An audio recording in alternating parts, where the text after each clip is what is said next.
Peace, family. We here. Yeah, I got a lot of things to talk about on this broadcast. I hope everyone is having a good weekend. Ain't got too many people in here, as of yet, but the room will pick up sooner than later, But yeah, I want to say everyone, have a good weekend, and yeah, I just wanted to tap in with the family for my normal Saturday tap in. I got a long list of things to talk about. Um, yeah, we're gonna get right into it, family. I ain't gonna waste too much time. Peace to my brother, Special OG. Salute to the family. I see the room is starting to, get some of the family in it. But I ain't gonna waste too much time.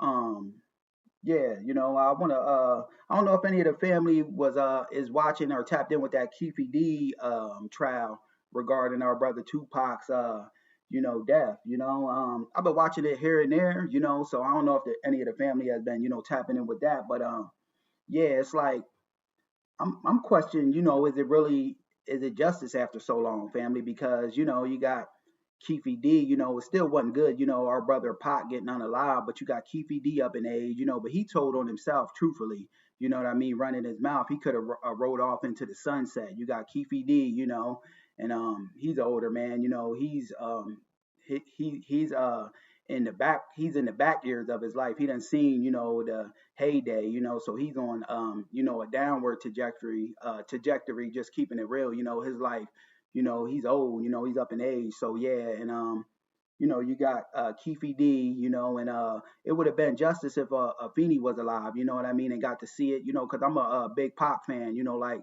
many of the family probably knows. It would have been like, more justice if you ask me, if Afeni would have, been able to see it, and Pac's mom, and if they would have brought it, more so in the 90s, but it's 30 years later, you know what I mean?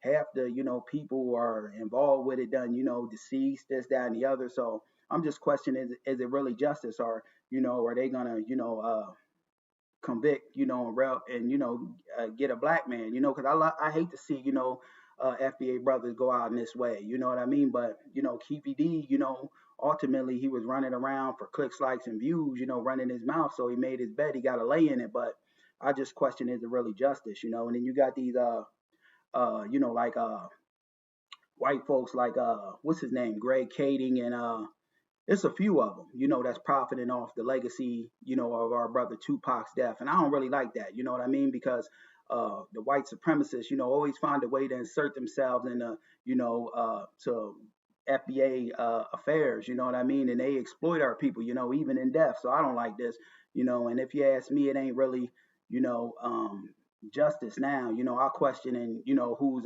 really gaining from this, you know what I mean? Because Keefe D's on, done seen the better years of his life, you know what I mean? So yeah, I don't know, I just wanted to bring that, but RIP to Pac, and it'd have been more justice if Afeni, was alive, if you ask me. But Pac's sister's still around, but I just question that, But moving right along, RIP to our brother Pac, though.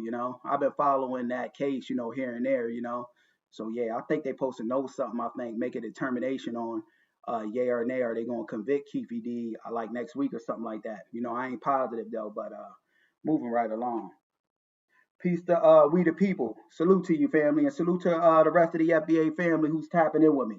But I want to get into something I seen. How now, family, we've been saying on the FBA grassroots that, ever since we've delineated and started identifying our, foundational Black American lineage and putting respect on our lineage, that's building a sense of pride in our people. You know what I mean? To where though the crime rates are down, the crime rate in Baltimore is low, you know what I mean? But they don't talk about this, they only want to talk about, Baltimore and Chicago in large part, when they could try to attach it to some false black on black crime narrative, But even in Chicago, the crime rates is down, you know what I mean? And I attribute this to, the Black American delineation movement we got going on, and us on the FBA grassroots, instilling, pride in our people, now our people, are walking around, with their chest out, and their head up high, and it's a beautiful thing, you know what I mean? And these kinds of stories ain't getting, a lot of traction like that, but we on the FBA grassroots, we gonna see to it that they do. So yeah, I got the audio and the video of, the crime rate being down in Baltimore, and we gonna walk through and make it do what it do. Fair use. Peace to my brother, Black RU365. We're back now with a striking reality out of Baltimore, a city that's faced repeated criticism from President Trump and from others over its high rate of crime, but now it's making headlines for the exact opposite. Baltimore had its lowest number of homicides through the first 6 months of the year, with just 60. That's down from 68 homicides over the same period last year, 88 the year before, and 142 back in.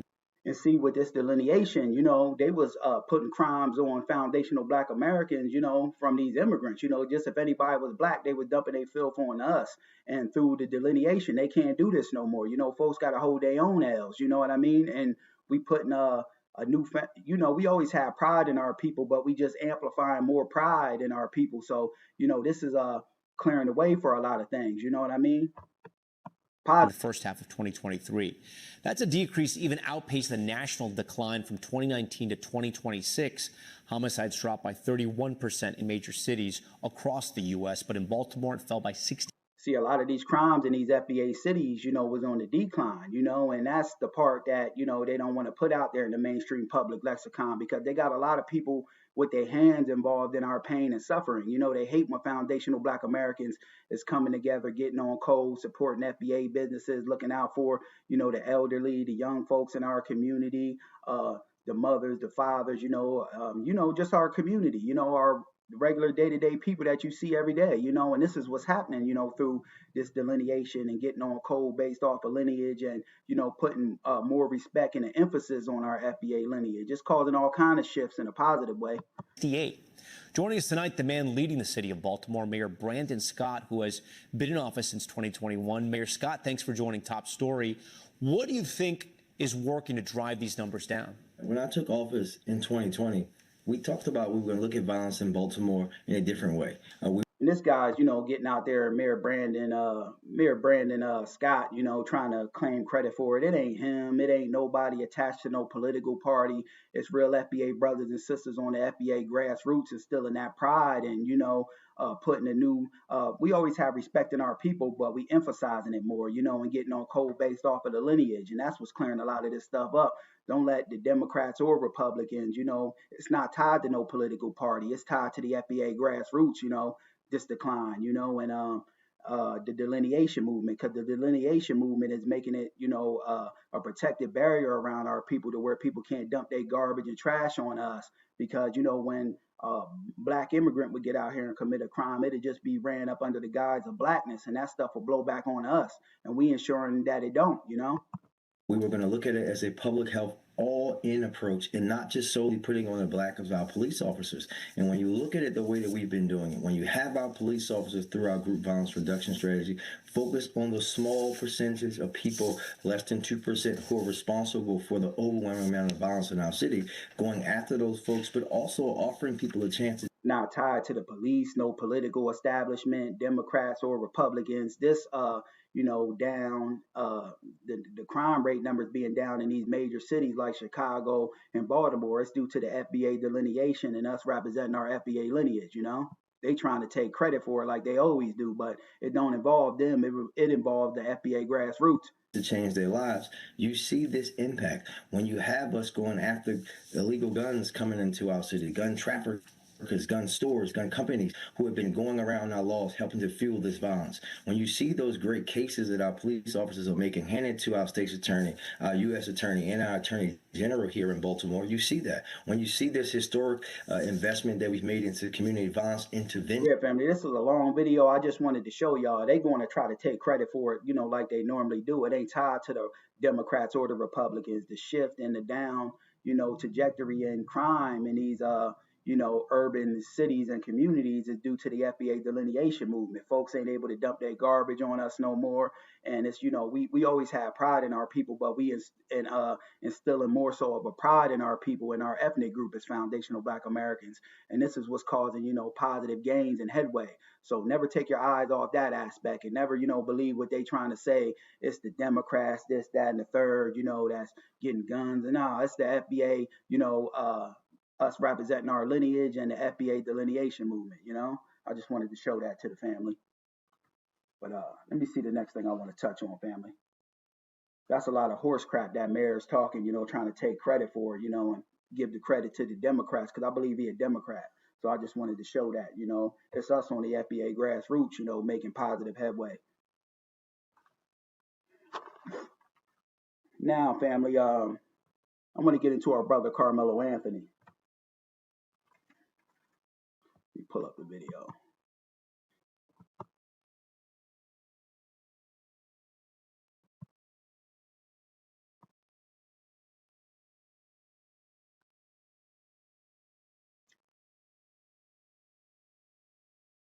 Bear with me.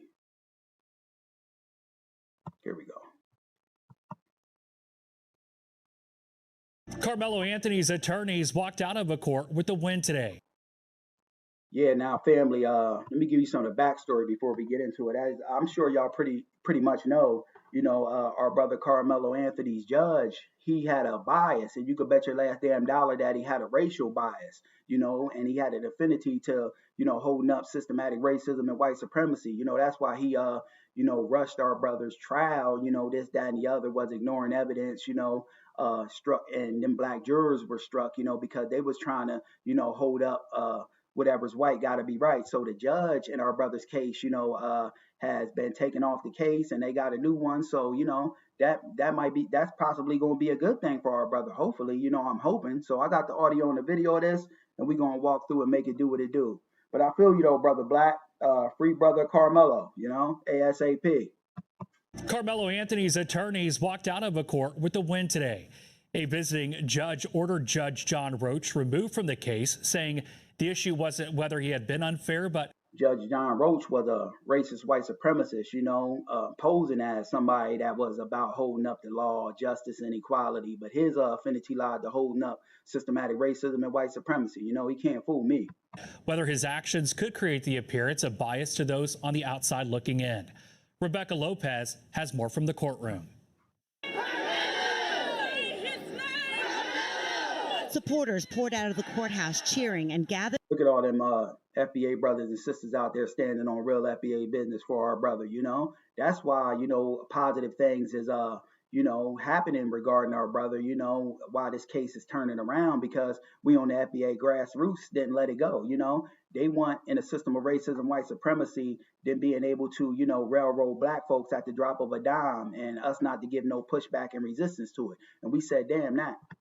On the steps chanting Karmelo Anthony's name. We are not insensitive to the fact that a life was lost, but we also don't believe that two lives should be lost through injustice. Pastor Frank. We're going to get into Austin Metcalf next, but Austin Metcalf was nothing more than a racist white supremacist, and his dad instilled that in him. So whatever happened to Austin Metcalf was the direct fault of him and his dad, so they got to hold that, so I don't really feel sorry, truth be told. Freddie Haynes brought a busload of supporters from Friendship West Baptist Church. Inside court, Anthony's attorneys argued Judge John Roach could no longer appear fair and impartial. They focused on an interview Roach gave WFAA's Jobin Puneker just 2 days after the verdict, saying the trial was fair and the jury got it right. For me, that was shocking.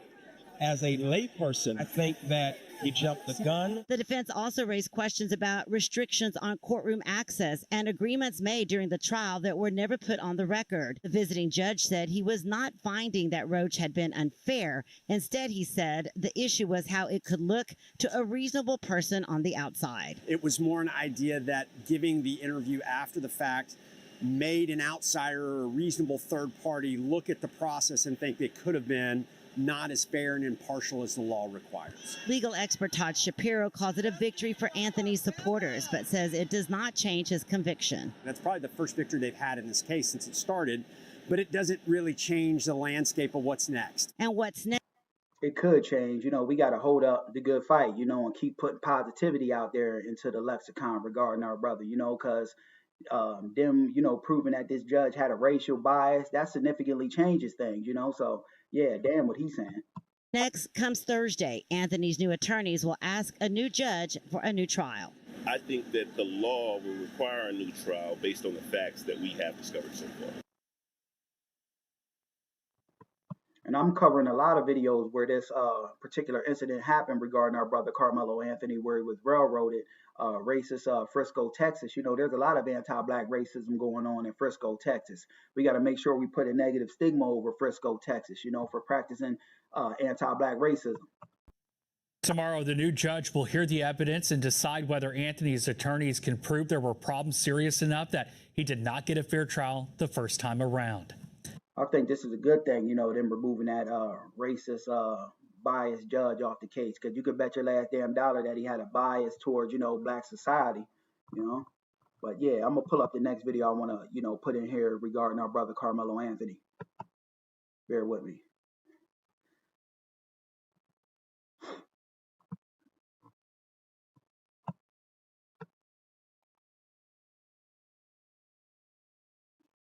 Damn, I know what I gotta do.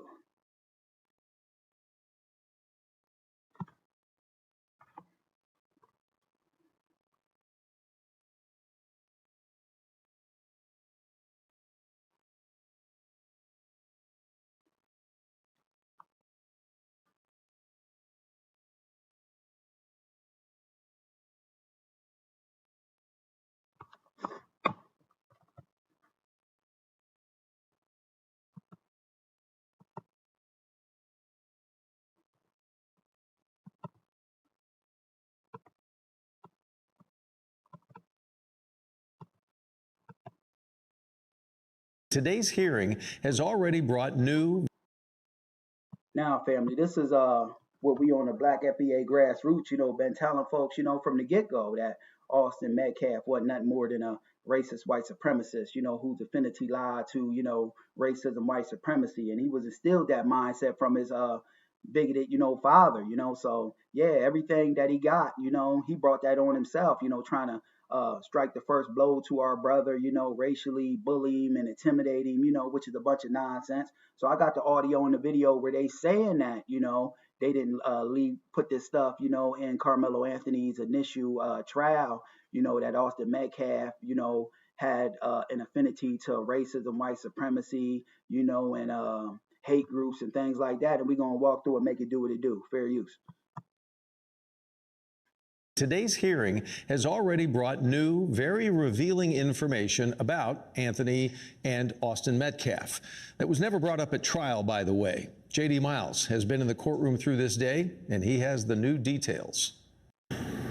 Well, we expect the hearing today to wrap up at any moment and testimony to continue tomorrow. As many of you know, there was a private off-the-record agreement during the murder trial by both sides to keep the sordid backgrounds of Karmelo Anthony and Austin Metcalf, their character and their criminal history, private and out of view of the jury, so they could focus solely. You got to think, family, the stuff they about to bring out, the stuff that they have brought out now about Austin Metcalf, having an affinity to racism and white supremacy. If this stuff would have came out in the initial trial, regarding our brother Karmelo Anthony, he would have had a fair shot on his hands, and he wouldn't have been railroaded, if you ask me, in the way in which he did, but they covered all of that and suppressed all of that, to bring about a white outcome. On what happened under the tent last year at that Frisco track meet. Now, both sides have decided to release that background history, with the defense going for. He should have released all of this from the get-go. Releasing 20 pages of Austin Metcalf's behavioral history. Karmelo Anthony was dressed in a suit and tie for this morning's hearing, which began with the defense arguing that efforts by the trial judge and prosecutors to combat threats and deal with disruptions actually prevented Anthony from getting an open and fair trial. But bombshell testimony came this afternoon from Anthony's trial attorney, Mike Howard, about Austin Metcalf's background report that was never presented to the jury. CBS News Texas has also learned new details about Austin Metcalf's background.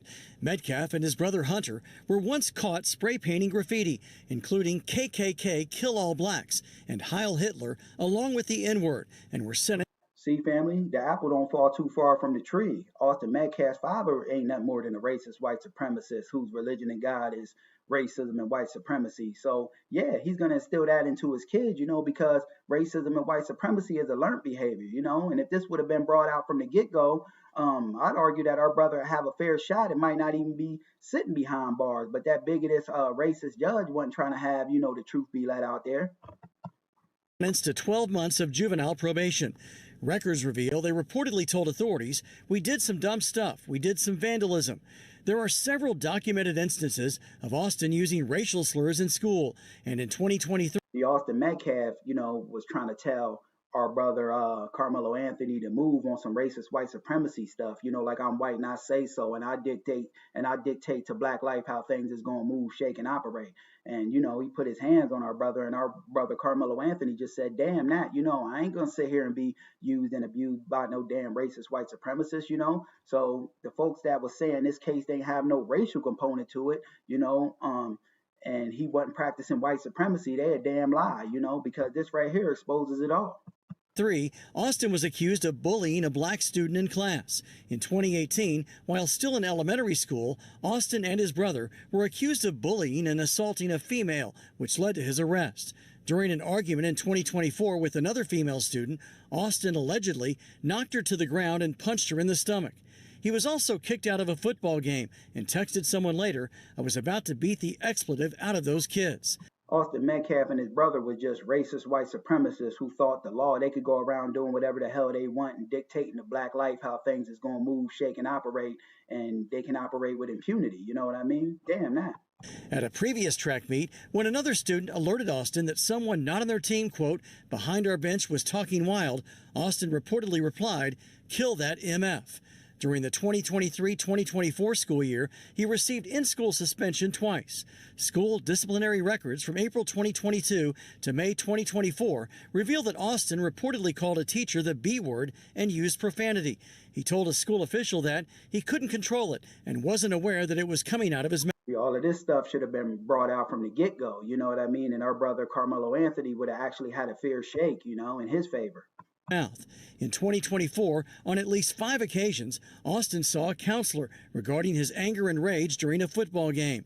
In 2021, he got banned from attending basketball games for a season after yelling "Peace to the family, loaded" profanity at a player. Metcalf also got suspended after he and another student were talking about bringing a gun to school the following day. Now, prosecutors, meanwhile, have a... Austin Metcalf, and his brother, they had it in them, they had the makings to be one of them, white supremacist, mass shooters, going into school. You know what I mean? So all of this should have been brought out from the get-go, if you ask me. 75-page document on Karmelo Anthony's background, which they plan to present. Peace to my brother Breeze Omega. To the court tomorrow. In that report, they mentioned that Karmelo Anthony on the morning before the stabbing sent out a text saying he's low-key on the verge, which was a sign they say that he was easily triggered. Also, that his girlfriend had gone to their school principal and said that he had been stalking her and was asking for help. Again, all of this information is coming from extractions from cell phones, school records, and police reports. All of this new information, this makes to where though our brother Karmelo Anthony actually now got a fair shot, if you ask me. So it's looking good. It's actually the light is shining on him. So yeah, things could actually play out in our brother's favor now. They got all this new evidence that should have been brought out from the get-go as to Austin Metcalf being a racist white supremacist. But that's what we on the FBA grassroots already know. We'll have much more on this coming up tonight at 10. In McKinney, J.D. Miles, CBS News, Texas. Our thanks to JD and the team, and we're going to continue to follow the hearing closely. Of course, again, they're still in court. For updates, stay with us. CBS News Texas, both on the air and online. Instant updates at cbsnewstexas.com. Yeah, hopefully they give our brother a retrial, because that's a bunch of nonsense. They railroaded him. The judge had a racial bias, and it was just a lot of, bad things, them trying to rush the case, to produce a white outcome. So, yeah, free our brother Karmelo, and hopefully this brings some new traction in his favor, all of these new things being let out. But moving right along. And family, if you're new to my channel, make sure you like and subscribe. I'm always dropping heat and standing on this real FBA business. Now, let me move on to the next thing, next piece of business I want to cover, family. I want to cover, put this back. I want to cover what's going on with our FBA family out there in Gary, Indiana. You know what I mean?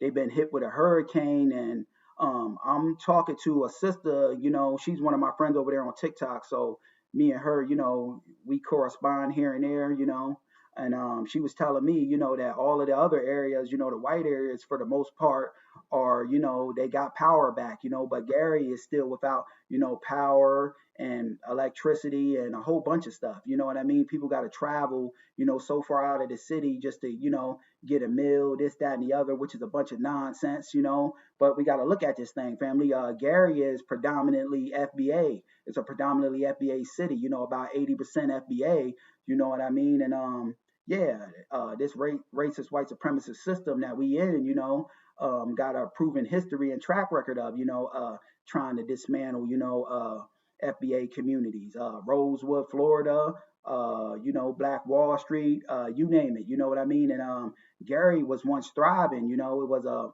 had a thriving black economy too, until white flight happened, and now Gary's starting to rebuild, and now that they starting to rebuild, they hit with this, so yeah, I think it's a bunch of stuff more than what they putting out there, and the mainstream news media ain't really, giving it no traction like that. So what's on us, independent, people on the FBA grassroots, put out the real, because that's our people up there, suffering. And I got the audio and the video of a few things I want to cover regarding this, including one of my sisters over there on TikTok I'll be talking to here and there.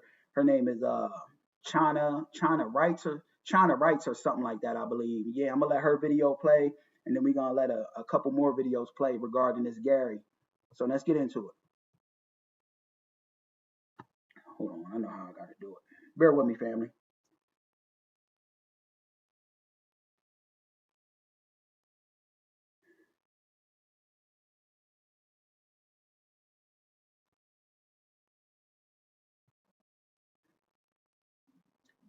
So this is our FBA sister, who lives up there in Gary, and I got this video, from her, because like I said, she was letting me know over there on TikTok what all was going on. So we're going to walk through and make it do what it do. Fair use. As you know, I'm in Gary, Indiana, and we're on our 11th day without power. And when I say without power, I mean not only just the lights, I mean like our phone towers being down in the area. She's saying it's a lot of, like talking in the video, like in the background, but she's saying like not only is it the power and the lights, but their phone services are actually down. Internet, access Wi-Fi. Most of us are having to drive outside of Gary significantly to be able to make phone calls and She's saying she got to travel outside of Gary to even make a phone call. That's a bunch of nonsense. They've been down about pushing 2 weeks now, I think like a week and a half, something like that, which is a bunch of nonsense. They say all the white areas that are predominantly white already got service, restored to them, Clerical work for those that work from home. It's really been a very challenging situation, but I want to say thank you to everyone that helped to drive awareness about the power outage here, because truly the mainstream media had no intention on covering it. The mainstream news media give a damn about what black folks go through. This is why, we on the FBA grassroots got to put out the real for real regarding our people, to make sure these stories, get traction, Not only all we got, but our first advocates to be ourselves. NIPSCO told us initially that at the very latest, 90% of the power should have been on by, what was that, Tuesday? We're still sitting here, same people without power.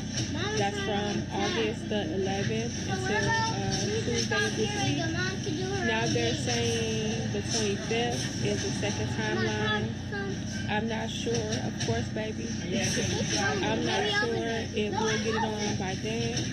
I haven't seen a utility truck anywhere in the vicinity of my home. And it's very disappointing. So again, like I said, thank you to everybody that's been shedding light on Gary, Indiana.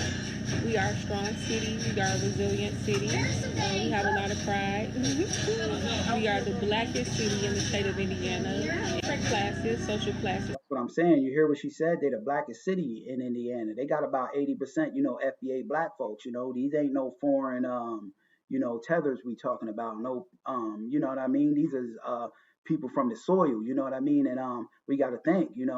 Historically, FBA towns have been targeted, in the system of racism, white supremacy. I heard some brothers and sisters saying that, they want to put some kind of data center. I don't want to, put the 10-4 kufi on, so to speak, too much, because they'll try to hit the live. But, I heard that they was trying to put some kind of data center in there, when Gary's rebuilding, you know what I mean? Because Gary was always popping historically, was a thriving, economy, till they did that white flight, and took all the resources and, hoarded them for themselves like they typically do in a system of racism and white supremacy, So, yeah, I don't believe this, is too much of a coincidence, because why was everyone else's power restored, where there's predominantly white people, but Gary, historical FBA town, predominantly FBA folks living in there, they power still ain't up, it's a bunch of nonsense.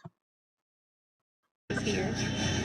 So the media paints, everyone as, for most people as being impoverished, but we have a very nice and strong middle class here. We have a very wealthy class here. We have $1 million homes in Gary, Indiana.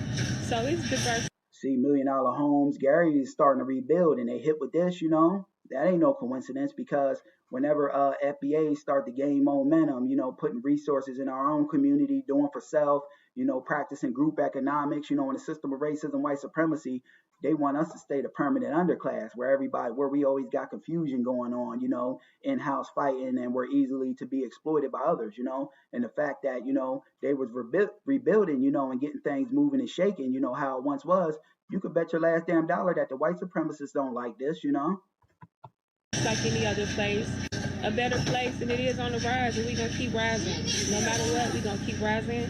We're going to keep staying strong. And for us that love each other and we love living around each other, we're going to help each other and continue to form the community that we have and go forward from here. Love you guys.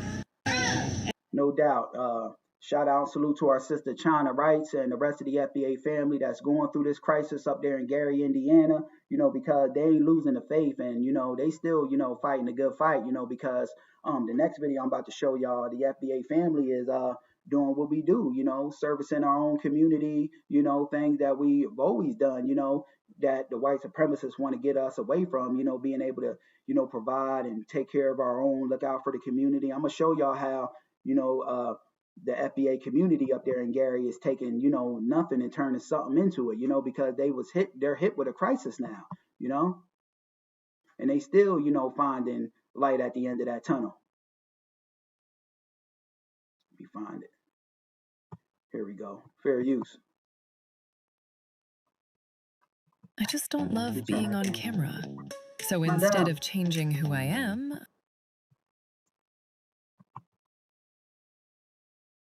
Here in Gary is truly fair use. Here in Gary is truly hit or miss. There are a few blocks. We're talking a very small. Yeah, brother Breeze Omega, we all we got, we all we ever had, truthfully, you know what I mean? And we used to know that more so, but we getting back to that. But back in the day, we used to know that because we had to have a certain amount of codification to, knock down the institution of, slavery, Jim Crow, redlining, and things like that. Pocket that has power, but the vast majority of people are still in the dark after 10 days. As patience runs thin, people in this community appear to be growing stronger. You ready for the next table? At the corner of 5th Avenue and Jefferson, you can hear the chatter. Folks are see, you don't see no damn foreign fleeing tethers or no one tied to any political party helping us out. This is real FBA brothers and sisters on the grassroots, taking nothing and turning it into something. That's what we always did, even during slavery, we didn't have too much, but we made sure that, our peoples was fed. We'd take a little something and turn it into nothing. I mean, a little nothing and turn it into something, rather. Fed up because they're without power, but as they wait in line at the City Life Center, They're feeling encouraged and experiencing the love with every scoop of hot food served on their plate. Tethers want us to be, and like the Democrats want us to be concerned with everybody else's issues under the sun. But you don't hear the Democrats, talking about this, not in mass, and you don't hear the Tether class, advocating for us, yet they want us to be concerned with deportation and immigration. Damn that. When is the last time, someone has ever gave a damn about FBA brothers and sisters? And we paved the way, you know what I mean? And made a safe lane for everyone to come to, so we all we got, we got to, stay focused on that aspect of things. Ain't no sense complaining. Just thank God we still here. Carl Brandon is among the hundreds relying on food and AC from the... I'm in a line. Just thank God we still here. Carl Brandon... He said ain't no sense in complaining, just thank God we here. ...is among the hundreds relying on food and AC from the city of Gary. And as much of Northwest Indiana continues to wait on NIPSCO to restore power, those crews have been... And family, that place, I hope I'm pronouncing it right, NISTO, I turned it down. I didn't mean to do that. I meant to just pause it. But that place, NISTO, is a power company up there in Gary and Indiana. You know what I mean? And I'm seeing with that NESCO, they got a lawsuit against them, but I already have my stories, so I didn't want to, throw off the, the live and look all that up and do my little homework, research and due diligence, on it. But they saying something to where, though, maybe I'll put that out as a video on the back end sometime, during the week. But that Nesto power plant, they having a lawsuit coming against them. I'm seeing something about that. It just came through my my news feed. But let's continue. For power, those crews have been putting in work. But 10 days later, about 75,000 customers are still without. Carl is fortunate. His power was restored Wednesday night. It's been very difficult, but we pulled through it. But he's here like so many, getting a charge to their cell phones and a recharge of community. It's waking us up and letting us know to come together. That's it. Come together. Lake County is one of...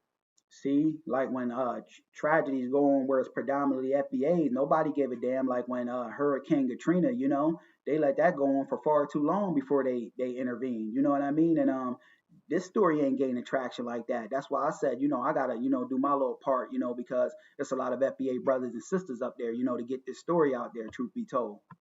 Of 22 counties in Indiana to issue emergency declarations. This allows for additional state resources to help local response. But in this room, all you see here? This is through community partnerships. Yeah, brother Breeze Omega. NISCO, I hope I'm saying it right, is a Northwest Indiana company, brother. It's Northern Indiana company, brother Breeze Omega says. Yeah, they operate up there. I believe they control the power, but I see something to where, though, they're about to bring a lawsuit against them. Brother Breeze Omega says he's been covering it as well. Family, if y'all haven't, go subscribe to Brother Breeze Omega's channel, too. He be standing on real FBA business. He say he been covering what's going on up there in, Gary.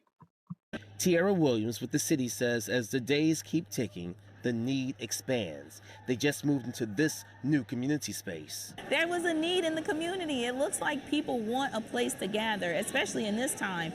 Let's not be in isolation.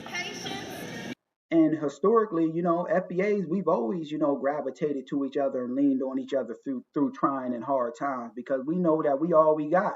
The white supremacists, want to get us, in disarray and, looking outside of ourselves when the power has always lied, inside the house, and this is proof right here, FBA brothers and sisters galvanizing to make sure that, they fellow brothers and sisters is fed, can charge up their phone and things like that. Because it may take a little bit longer than you think. As she gives back and coordinates, she's not exempt because she too is without power when she gets home. I sleep well at night because I know that I fed my community. Now that center will stay open until Tuesday. That's powerful right there. I love to see that, brothers and sisters looking out for, our own people, in a time of crisis, Power is expected to be restored, but it will not shut down until everyone is out of the dark. Make your content AI discovery. Now, fam, I'm going to pull up something else on Gary, too, that I see. I didn't know this brother. I'm not going to lie like I did, but now he's on my radar. He's a Houston rapper. They'll say his name. I forget his name. I don't want to get the line. he's down there now. The brother's FBA, and he's down there now. Lending his resources. And I believe he's like more so of like an underground rapper. You know what I mean? Who does like humanitarian stuff and goes like wherever there's crisis. But this brother showed up. His name is Trey the Truth. So salute to our brother Trey the Truth. And we're gonna get into it and make it do what it do. Impacted by last week's storms. Yeah, Semi is on its way from fair use. Help is coming from all across the country for those in Northwest Indiana still impacted by last week's storms. Yeah, Semi is on its way from Houston with aid and food. Gabriella Primus is there checking out what kind of help is arriving. Hey, Gabby. Hey, Terrence, we were just able to really showcase Operation Barbecue Relief that's set up outside of the Walmart on US 41 in Cherryville. This is kind of the site where they're doing all the cooking, and this is being distributed all over the place in Northwest Indiana, offering free hot meals to people who are in need. You never know, how much you're going to take for granted. You never know how much, like, even the little simple things in life, family. This is something else I want to add in there, but it's a lot of truth in what I'm about to say. You never notice how much the simple things in life, like food, clothing, and shelter mean, till you hit with a grave crisis, you know what I mean? Then you start to take, a little bit more so a look at the little things, the simple things in life, and appreciate them a little bit more. So we got to remember that, when we when everything, seems to be going good, just know that there's somebody out there, maybe it ain't going good for. So you always look at the little things in life, I just wanted to add that. A hot meal until you're put in that position. Well, some of these hot meals are going with one special person, Houston rapper and humanitarian Trey the Truth, just showing up to Northwest Indiana to help folks around here. Trey, this isn't unfamiliar for you. You do this a lot wherever needs help around. Now, apparently, I never knew about this brother. I ain't gonna lie, but he does humanitarian things, like I initially said, and he's an underground rapper out of Houston, FBA brother. So salute to Trey the Truth, for going down there and, lending his time and services, to the brothers and sisters in Gary. Around the country. Yeah, I mean, in times like this, it's times that people really need hope, because you're dealing with all kind of problems on top of problems. So, they need people like us to be out here caring and just assisting, as much as we can. What's your operation going to look like? I understand that you have a semi-truck that's on the way, and you just packed up this truck. That brother brought a semi-truck through, that's going to be able to feed a lot of people and clothe a lot of people and get a lot of people the resources that they need. So salute. Full of a bunch of hot meals. Yeah, we're going to try and first off, shout out Operation Barbecue. We partnered, we met during Harvey in Houston during a hurricane. And the crazy thing is now we've given out at least 100,000 meals together. But what happens now, whenever a disaster hit, either they call me or I call them, what area you in, I'm going to be pulling up. So we've done Carolinas, Florida, Mississippi's, now Indiana. We do everything together. So I respect things like this, family. That's always been in me, to give back to my people. For instance, I could see a FBA brother, sister homeless, on the street, and I don't really stop for, people, I'm going to just keep it real, of other ethnic groups, I might feel a little sorry for them, but, let me see a FBA brother or sister, homeless, or in need of something, I'm going to stop and at least give them something, you know what I mean? So this has always resonated with me, feeding and looking out for our own people, you know what I mean? Because I know that there's power in that. The goal now is to give out at least a couple thousand meals a day while I'm here. Okay. In addition to the hot meals, you also thought about some of the, everyday stuff that people are missing when the power's not on, when things are damaged to their home. What else are you planning to have in that 18-wheeler? Well, right now when I leave here, I'm going through all the areas in Gary and surrounding areas. Shout out to Mayor Eddie. The team out here, they embrace Reverend Boone. But doing that, we're going to go get chainsaws too, because, it's a lot of tree debris. So we'll be cutting trees. And then me and some of my partners from Matthew 25 Ministries, every time it's disasters, we get out here and get. But now, since this brother, standing on this kind of business, I got to look into his music a little bit more, and see what kind of, music he got out there, because I rock with this, him getting out there, giving his time and lending his services to, our people, in the field. So we have an 18. You got a lot of people, not a lot, but you got some folks that, you know, they make it and turn their back on the FBA community. Damn that, you know, it's an I mentality. They don't play as a team and they don't see we. So, you know, I never rock with that. You know, I believe in, you know, we all got to play as a team to get our collective leg up. It don't matter who makes the most points. It just matters that, you know, we each do our part to, you know, put points on the board, you know, through like, we could take it to like a basketball game, you know. Everybody don't got to score, but there's people that got to get rebounds and do their little specific position on the team, you know. And will it come in full of supplies, cleaning products, clothes, blankets. Oh, Brother Breeze says he has good music. Yeah, I got to look into him now. He on my radar. I didn't know too much about him, you know, because I mostly listen to like the old school, you know, like Pac and stuff like that with a real message, you know. But yeah, I'm gonna start listening to some newer music, you know what I mean? And I never heard of this brother, so I'm gonna damn sure give him a shot. You know, not to say that no new artist has got no new powerful music or nothing like that, but yeah. Probably batteries, a little bit of everything, because right now, you know, people have been without power for 9 days, so they lost everything. Can I ask you this? I mean, having a successful music career and then now doing this on top of it, it sounds like you're pretty busy. What keeps you going? To be honest, man, the craziest 4 things in life that excite me. First of all, God. Second, my kids. And third will be the music, and I love helping people. So when stuff like that ain't crazy, that's, you know, a passion, you know, of serving people, you know, so I commend that brother, you know. I just found out about the crazy thing is not enough media is covering it.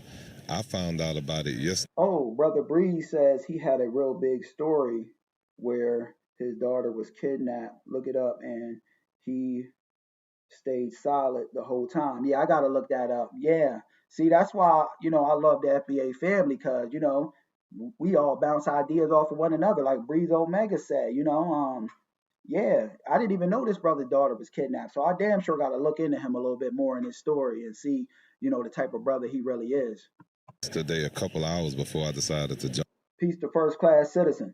Up on the flight, so as soon as I found out, now I'm gonna make sure I get the eyes out here so people can see us. A lot of people that need help, but I love doing it, man. The people need it. So let me understand this. Seeing all them celebrities we got, you don't hear too many damn, you know, celebrities, you know, even FBA celebrities talking about this, because a lot of them, you know, I hate to say it, they get in that entertainment industry and get the shucking and jiving, you know. They worried about how much money they can make for themselves. They ain't worried about playing as no damn team. Trey, not only are you bringing the hot meals, 1,000 hot meals, but also some of those other supplies, everyday things like cleaning supplies, say, it sounds like toiletries. Full of that stuff, yeah. And you're helping outside, you're actually getting to work with the chainsaws? Oh, yeah. And it's crazy. People laugh, right? Because I'm a rapper. I never knew how to cut a tree, but we learned in the midst of having to do it right then and there. So it's another thing we love to do. We love to just work, you know. Okay, so your next stop is going to be meeting with Mayor Gary. Yeah, Mayor Eddie, and then I'll be picking a couple areas to do this, because they know when I come out with this, literally I'm going to call them back, so they probably already trying to prep to get me more meals. So we're going to get out here and just do what needs to be done, man. Cut trees and just really love on the people. I think that's what they need the most right now, because it's a horrible feeling to feel forgotten. Yeah, just so people can follow, you know, your operation, your journey. Is there some social media pages maybe that they can catch you on? The main social media page I use is my Instagram, which is Trey ABN, TRAE ABN, and you know, I always show them real life of what I'm doing daily. I follow this brother too. So they definitely can follow it, and I encourage people, man. Even if you're not able to donate financially, food, anything. Peace to my brother, my Black Universe, Vic. Sometimes you could just come out there and just help the people, or just manpower. You know, everything counts. Right, Trey the Truth. Thank you so much for letting us, you know, step in and talk to you as you're doing this awesome stuff. Good luck to you, and I know that people in Northwest Indiana are going to appreciate it. If you're interested in this Operation Barbecue Relief, more information, they said they're always looking for more volunteers. Plus, at noon here at the Walmart on US 41 in Cherryville, they're going to be opening up, you know, free hot meals for people who are in need. They have a couple other locations. If you look on their Instagram, their social media pages, you'll find out more of the other couple locations in Northwest Indiana. It's hard to believe, guys, 9 days, and we're still looking, down the road to a few more, waiting for the power to come back on for a lot of these people. Yeah. Yeah, but family, that, I just wanted to put some, do my little part to put some light on our brothers and sisters out there in Gary, you know what I mean? Because it ain't getting a lot of traction in the mainstream news, So, yeah, they said, I was talking to our sister over there on TikTok. I just showed y'all her video earlier, China Rights, and she said that, the white areas, for the most part, they got power restored. It's Gary that's really, suffering. So, yeah, I just wanted to do my part, and I want to say, peace and blessings to the FBA family out there in Gary, and big shout out and salute to our brother Trey the Truth, moving right along. See the next thing I want to touch on, family. Bear with me. Let me pull it up.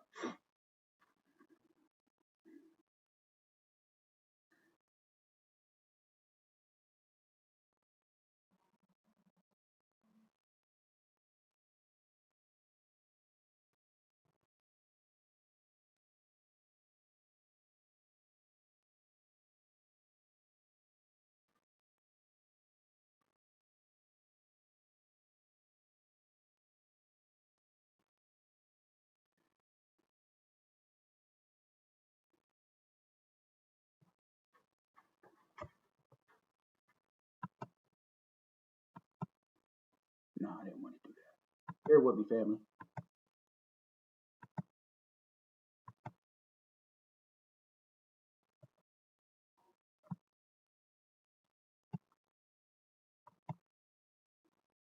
In Pennsylvania, arresting 14 people, including one.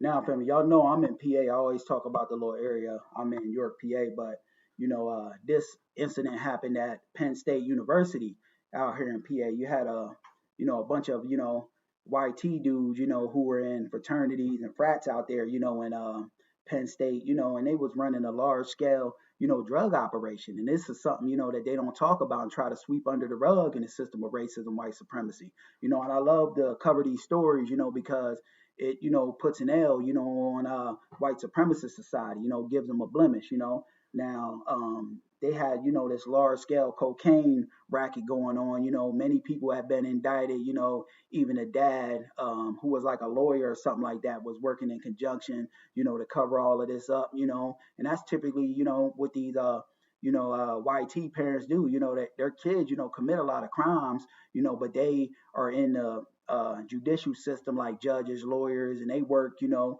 knock and make the charges go away or see to it that the charges are never even brought to the light to begin with. So I got the audio and the video of this white crime that we're going to expose and make it do what it do. Fair use.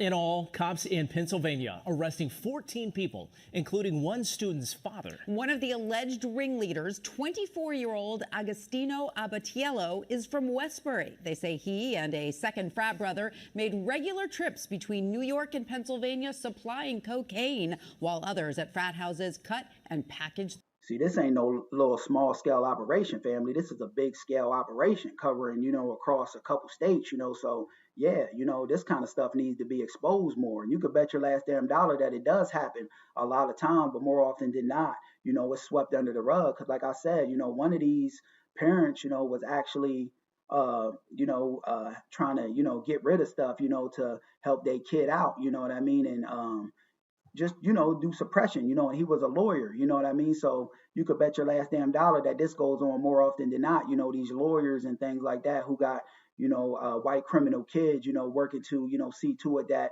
the charges or things that their kids being brought up on never get exposed. The drugs. Long Island reporter Stacey Sager live in Westbury with what we know about this operation. Stacey? Well, Mike. Yeah, Brother Breeze said they was making millions. Yeah, they was making millions. They was selling it at like parties too. They gonna go on to say later in the video. This is a story that really resonates, especially as many kids are heading off to college this week. This was a massive investigation at Penn State. Among those charged, 2 Long Islanders, including the alleged ringleader who grew up right here in Westbury. He lived in a beautiful home here on a well-manicured street in Westbury, but 24-year-old Agostino Abatiello, a Penn State grad, will now spend his time behind bars. According to a criminal complaint, Abatiello was known to be the largest distributor in a cocaine ring at Penn State. Yeah, he was clearing millions, family. He was, riding high on the hog. You could bet your last damn dollar. But family, something else I want to add in there. Well, I love, talking about, these white crime stories because, more often than not, they try to make, black people the poster child for selling drugs. And that's a false narrative. Things, against us are just weaponized more in the system of racism, white supremacy, because here we have it, these white kids was operating a large scale, drug racket, Abatiello was at the very top of the chain. Prosecutors say his former fraternity, Sigma Chi, along with Delta Upsilon, had parties infused with drugs and alleged hazing. Parties infused with drugs, and that's a code word for making a hell of a lot of money, family. They was not just clearing a couple thousand. You could bet your last damn dollar that it was in a couple hundreds of thousands to millions that these white criminals was clearing. Involving those drugs. Cutting and bagging cocaine was, for some pledges, an indoctrination into the Delta Upsilon and Sigma Chi fraternities. Damn, that was an initiation process. You had to sell drugs, and get your hands dirty, cut it and bag it, In a statement, the university saying, quote, "We are horrified by these serious allegations," adding, "Criminal activity, including hazing such as this, has no place at our institution." Still, the investigation alleges a massive amount of dealing here in 2023 and 24, yielding 14 indicted on Monday, even one student's parent, an attorney, Paul Robinson. See? His kid was, dealing drugs, and he was attorney. Paul Robinson's been indicted. Who we allege took steps to conceal evidence, including a safe containing drugs and cash. See, he was trying to cover up evidence for his kid, so he got his narrow ass on indicted. You know what I mean? And this is, happens more often than they put out there, family and the mainstream news that, these young white kids, commit major crimes, got large scale drug rackets, and their parents cover for them, and their parents is, connected, well connected, and they even most of the times work for the judicial system, like judges, lawyers, this, that, and the other, or got some kind of connections to those people, and they just see to it that it never gets brought to the light. So I'm happy that this is getting brought to the light. Meanwhile, a second Long Islander arrested in the investigation, Robert Zanola, also 24. He allegedly helped move the cocaine from New York City. He grew up here on Abbey Road in Manhasset. We'll hear about Robert. I'm not talking to him. We're the white supremacists that love to just sit around all day and curate some false narrative about there being black on black crime. You'll never in a million years hear them talk about the degenerateness and, the stuff that goes on in a community like this. They want to stay quiet as a church mouse when it's stuff like this brought to the light. Just because you're at college and you're making money and you think that this is something you can get away with, it's not. Prosecutors hoping the ongoing investigation is a warning to other young adults heading off to colleges around the country this week. Neighbors of those charged agree it is a wake-up call. If you're not in a good place, just call your parents. Call someone that you love that that will help you, and that's really what it's about. It's unfortunate, and I hope these boys are okay and their future's okay. She running interference, that's a Karen right there, that'll sit there and call the law, on a black person, for being out there, selling lemonade, trying to make a decent, honest buck. But she hopes that these white degenerate drug sellers are okay. These white degenerate drug sellers, were, they already come from affluent families, are well-to-do families, so they just was greedy, they didn't give a damn, they just were out to get whatever they can get, so yeah, I hope they get everything they can get. She just running interference. She one of them Karens that'll call, the law on black life, when they ain't doing a damn thing at all, but trying to earn a decent buck. And Agostino Abatiello surrendered today after failing to appear on his charges yesterday, and so he was jailed without bail today. Once again, this was a massive investigation. Residents on this block tell us that up until now, Abatiello had a good job post-college. He was working as an accountant. See, they love to cover for their own community. The white supremacists will never in a million years talk about anything like this, but love to, curate black on black crime, which is a false narrative. They love to sit around and talk about that, but never in a million years to discuss the degenerateness that goes on with them. So I just wanted to show y'all this family because a lot of times, more often than not, these white crime stories where they run in large scale drug rackets like this, they'll be swept under the rug, because the name of the game in the system of racism, white supremacy, is to protect whiteness at all costs, and whatever's white got to be right. We're moving right along. If you're new to my channel, family, make sure you like and subscribe. I'm always standing on real FBA business and, speaking truth to power regarding our lineage, So, yeah, do me a favor and, give me a like and subscribe because the algorithm, works to suppress this kind of content, that I push out.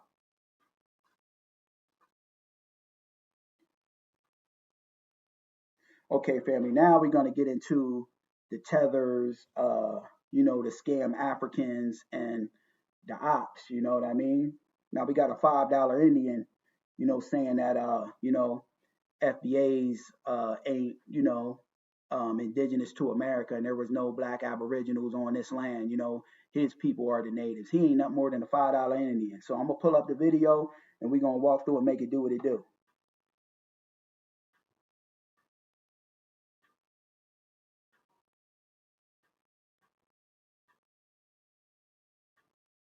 I was thinking about calling this broadcast, the op roast session or something, because we got a lot of, people that's opposed to our FBA lineage, family. You know what I mean? White supremacists, the Tether class, the DNC Shills, you know what I mean? And you got to ask yourself why, because a lot of, people profit, off of our FBA lineage, you know what I mean? And we delineate and, and getting on code based off of the lineage, it shuts a lot of that nonsense down, It makes sure a padlock is on the front door and the back door. Folks can't exploit us, and they don't like this, Bear with me.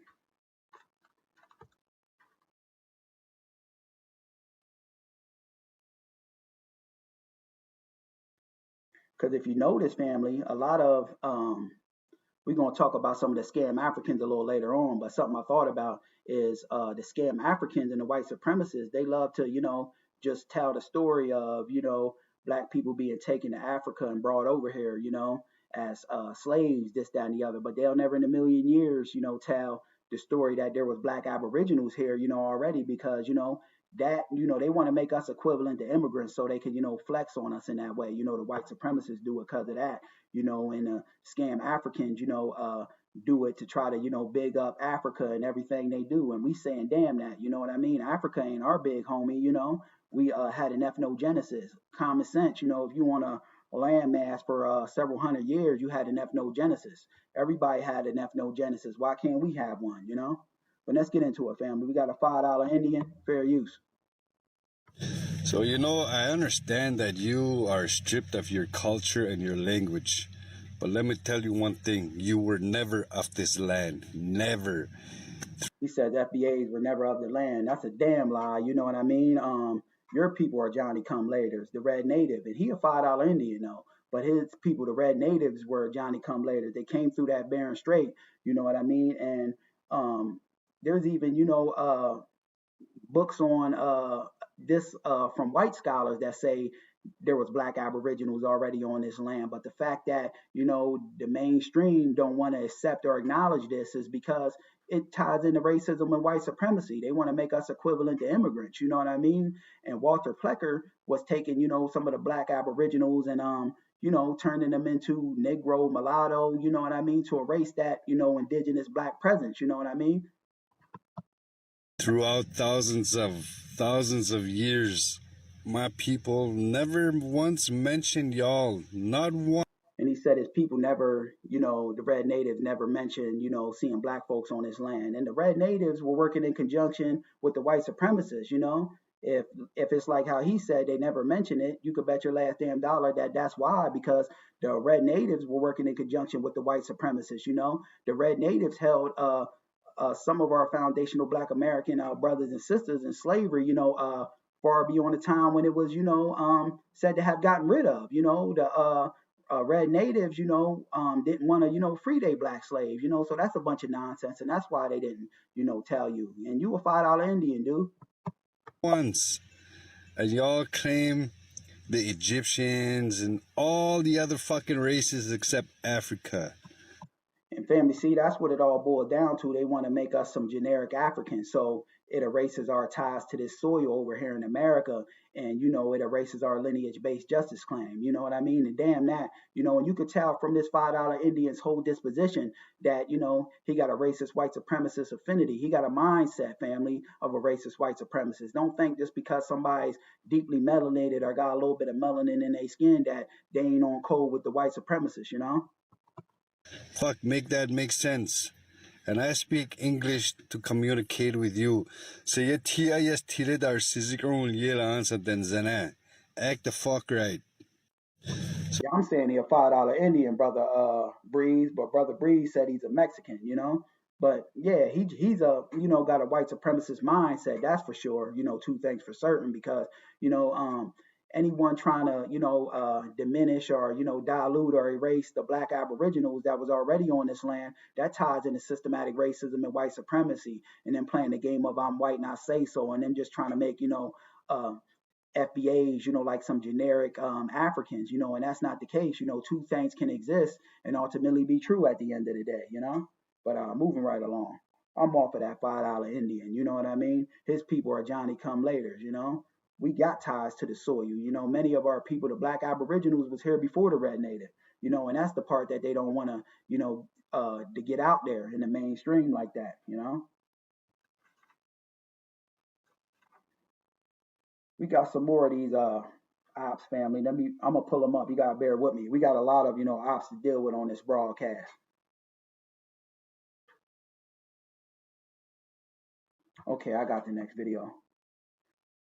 And family, we gotta watch too. There's a lot of these scam Africans and people in general that's Opps to our FBA lineage, calling for threats and harm be done to FBAs.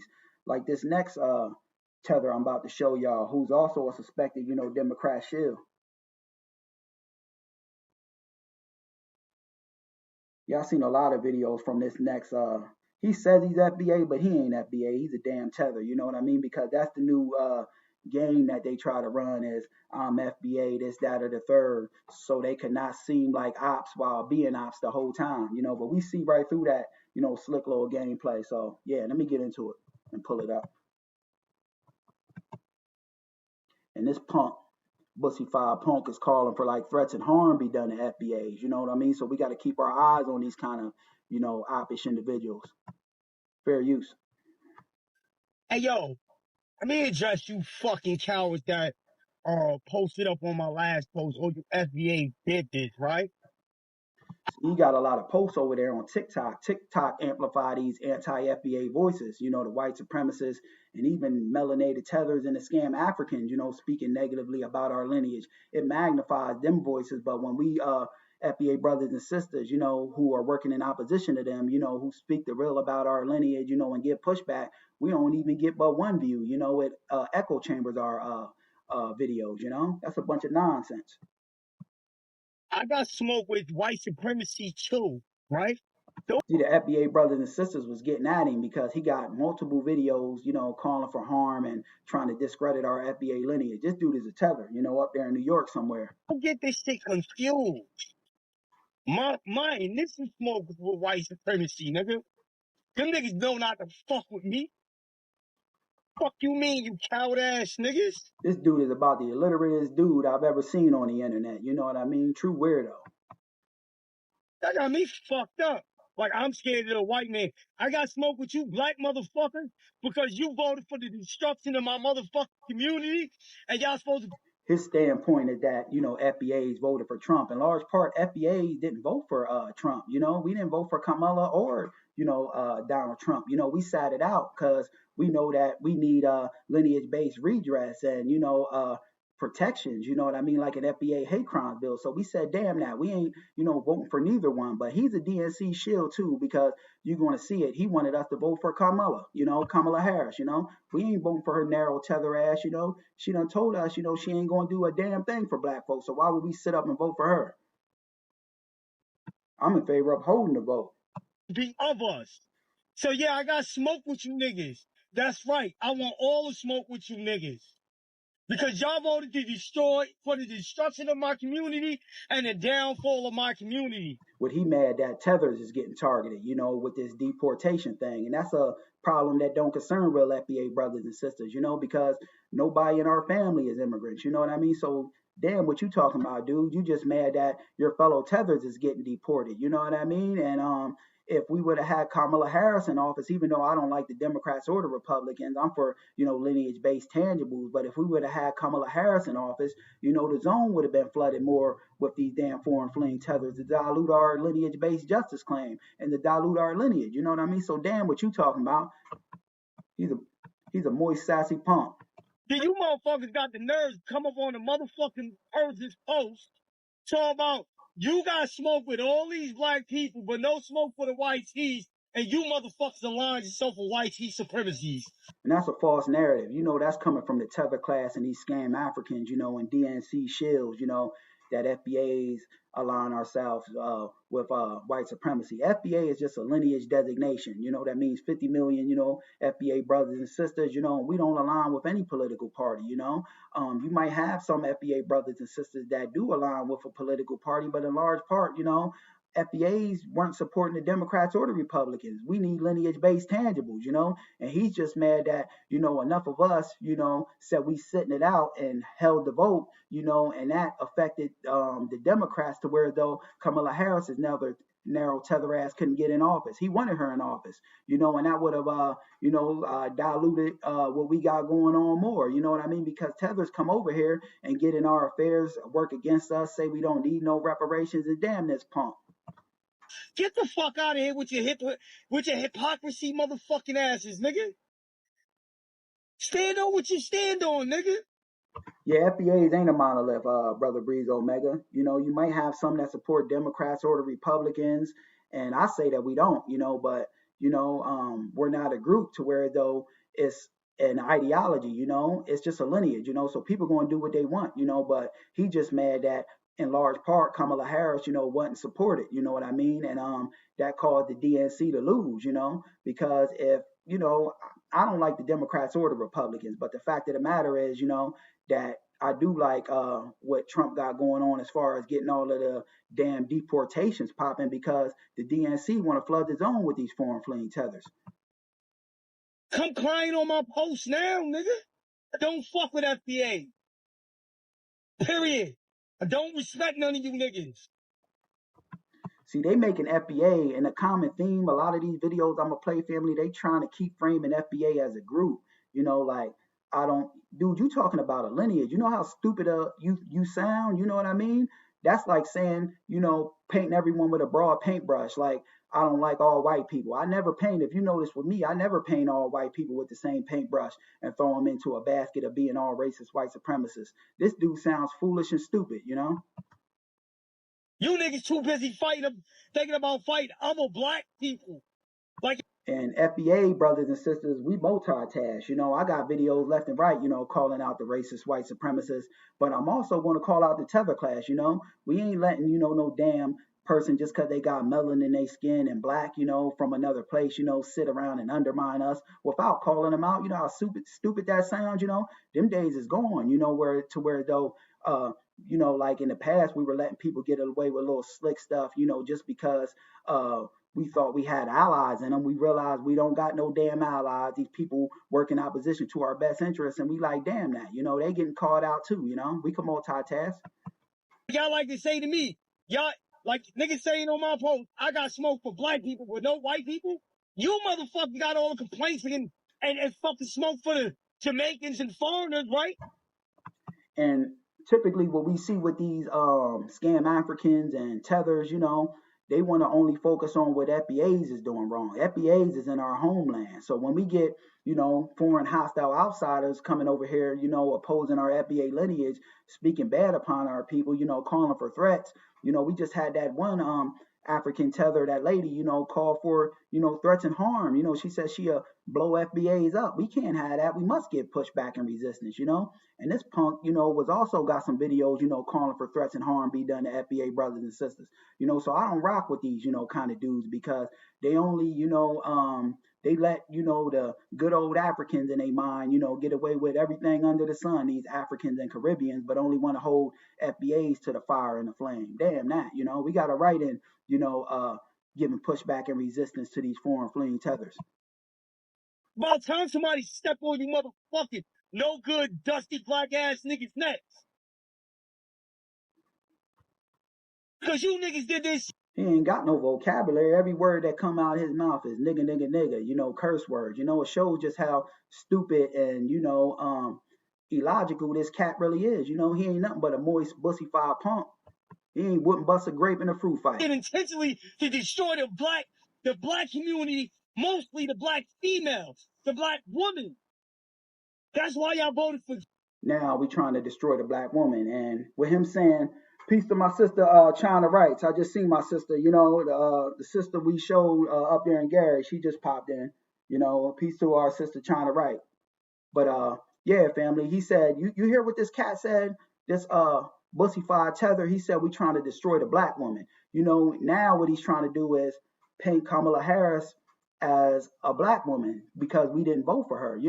Kamala Harris ain't no foundational black American woman. She's a damn foreign fleeing cosplaying tether, who locked up black parents out there in California, and said she ain't gonna do a damn thing for black people. So we don't owe her a damn thing. She could kick rocks. And stop trying to frame her, as one of our people. She ain't one of our people. She's a damn hostile outsider that'd do nothing for our people, try to use black American civil rights icons and the struggles our people went through in the 40s, 50s, and 60s and try to apply that to foreign fleeing tethers. And we said, nah, damn that. Trump, you fucking cowards. So don't come under my pole, talk about, He keeps trying to say we voted for Trump, and in large part, FBAs didn't, but I wouldn't give a damn if FBAs did, you know what I mean? We ain't no monolith, you know what I mean? You might have some FBAs that's Democrats, Republicans, but I say the hell with them both, to lineage-based compensation is had for foundational black American freedmen. Got smoke for motherfucking other black people, but none of the YT supremacists. Fuck FBA, period. If you voted for Trump and you FBA, fuck you. Period, nigga. I stand on it. You fucking cowards. Yeah, this is a moist, bussified, punctified tether, you know what I mean, who keeps trying to frame FBAs as a group, and say we voted for Trump, you know what I mean? He just trying to, make a straw man so he got something to attack. He sound really stupid, for trying to frame FBAs like that and just paint everyone with a broad paintbrush because I don't even do that to the white supremacists. I know every white person ain't no white supremacist. You don't paint everyone with a broad paintbrush like that. And that shows how stupid and cowardly he is, but moving right along. We got some more of these, ops to, discuss on this broadcast, family, unfortunately. See, the name of the game now is, and we in an election cycle, they're going to try to these discrediting tactics to our FBA lineage, so we got to shut them down quick, fast, and in a hurry, because they coming out the woodworks, It's videos left and right of, foreign fleeing tethers and, DNC Shills over there on TikTok trying to discredit our FBA lineage, But yeah, let me see the next thing I want to touch on, family.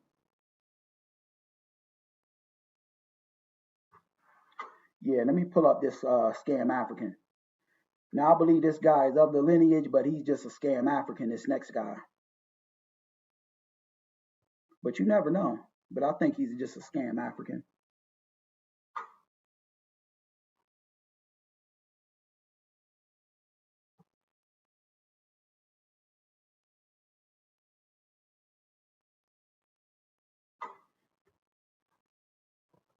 It's a damn shame that, we got to cover all of these damn, ops to our FBA lineage when everybody got a lineage and folks is only crying and complaining about it because they can't, you know, piggyback off of us and, you know, exploit our lineage, you know what I mean, no more, because we've designated who's a part of it and who ain't a part of it. And that's hurting a lot of people, you know. It's even hurting the political sector and the financial sector, because you got now foundational Black Americans, you know, going out of their way to support other FBA businesses, you know, based off of the lineage, you know. So people being hit by this delineation movement, family. And this is why, you know, them trying to discredit what we got going on now. We see more of it, you know.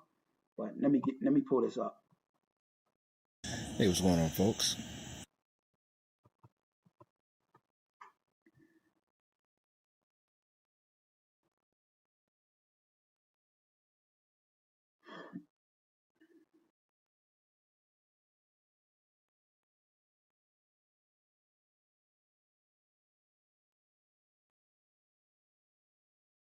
Now, this is a scam African punk trying to, you know, discredit our lineage and play, you know, Dr. Scam, you know, Dr. Scam African, and try to diagnose what's going on with our FBA lineage. Ain't a damn thing going on with our FBA lineage. You know, we just clearing up, you know, and putting compartmentalizing things and saying what is and what ain't, you know what I mean? Because everybody can't ride on our coattails, you know. We ain't, Africa ain't, you know, some big fruitopia that we gotta, you know, constantly, you know, look in regards to as being the big homie. Them days is done. You know what I mean? We done, you know, prop Africa up, you know, to the point of our own detriment years ago, you know. So now we said to hell with that. We've designated our lineage and we specifying what is and what ain't. And folks just gonna have to get over it. Fair use.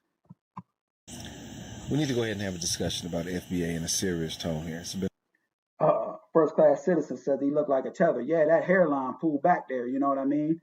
And he got the outdated you know, kid and play box. He might be a tether, you never know. But I think he's just a scam African. all fun and games to a degree while I deliver facts, but we have to look at something that we cannot deny. These folks are dangerous with their undermining of their culture. Africa ain't our culture. You know, everybody, when you on a landmass for so long, you know, when do you become a new people? We had an ethnogenesis. We ain't denying Africa, you know, but we ain't, you know, going to negate the Black Aboriginals as well. Two things can exist and ultimately be true. And we had an ethnogenesis on American soil. Both of the two don't matter because FBA became a whole new people with a whole new culture, you know, and you know, everything about FBAs was forged over here on American soil. We ain't some generic damn continental Africans. And family, I told this story before. There was a few years back, you know, like a lot of FBA brothers and sisters, you know, I wouldn't consider myself Pan African, but I, you know, I held down, you know, melanated people. I say globally, you know what I mean. I see, you know, everybody as being our people, you know, and then will really prove to me, you know, that these people weren't our people, you know, and these people were against our people. You know, I had like a kente cloth like headband on, you know, and an African woman, you know, said why I got that on, this, that, and the other. This tether started pressing me, you know what I mean? And this is when I realized, you know, these people ain't our people. And then I asked her, you know, you asked him, what do I know about the kente cloth? What the hell do you know about Black Americans? Then she got quiet. So, you know, these people been delineating, but when we delineate on our own means, these people, you know, are upset. You know, damn these people. These people ain't our people. These foreign fleeing tethers coming over here just because they got some damn melanin in their skin. Their disavowing of their heritage and the continued rhetoric of disparaging against their own Black diaspora. We need to have a discussion here. There's something wrong. Them people in the, you know, African diaspora, they got to hold their own nuts, you know what I mean? They come over here, you know, and they make it a point to say, you know, now they trying to, you know, claim that we all brothers and sisters now that the delineation movement is up in that ass and they getting deported in droves, you know, but for a long time, it was coming over here in cabs, not picking FBA brothers and sisters up, coming over here undermining, you know, saying we weren't, you know, African, this, that, and the other. They was trying to flex on us because they were in a big homie position, but we changed that dynamic and we put respect on the lineage that, you know, had an ethnogenesis on this soil. And that's why these folks is mad. Wrong with this culture behavior that we're seeing. And my having a psychological background has always been on my mind about this cultish behavior. And I think I've come across something that would define what we're seeing. And he keeps saying a cultish behavior, family. He's trying to frame FBAs as like a group and a cult, you know, and these kinds of people are dangerous. And we got to, you know, break a foot off in their ass, you know, quick, fast, and in a hurry. This is why I'm, you know, putting out a video on this cowardice, you know, scam African punk.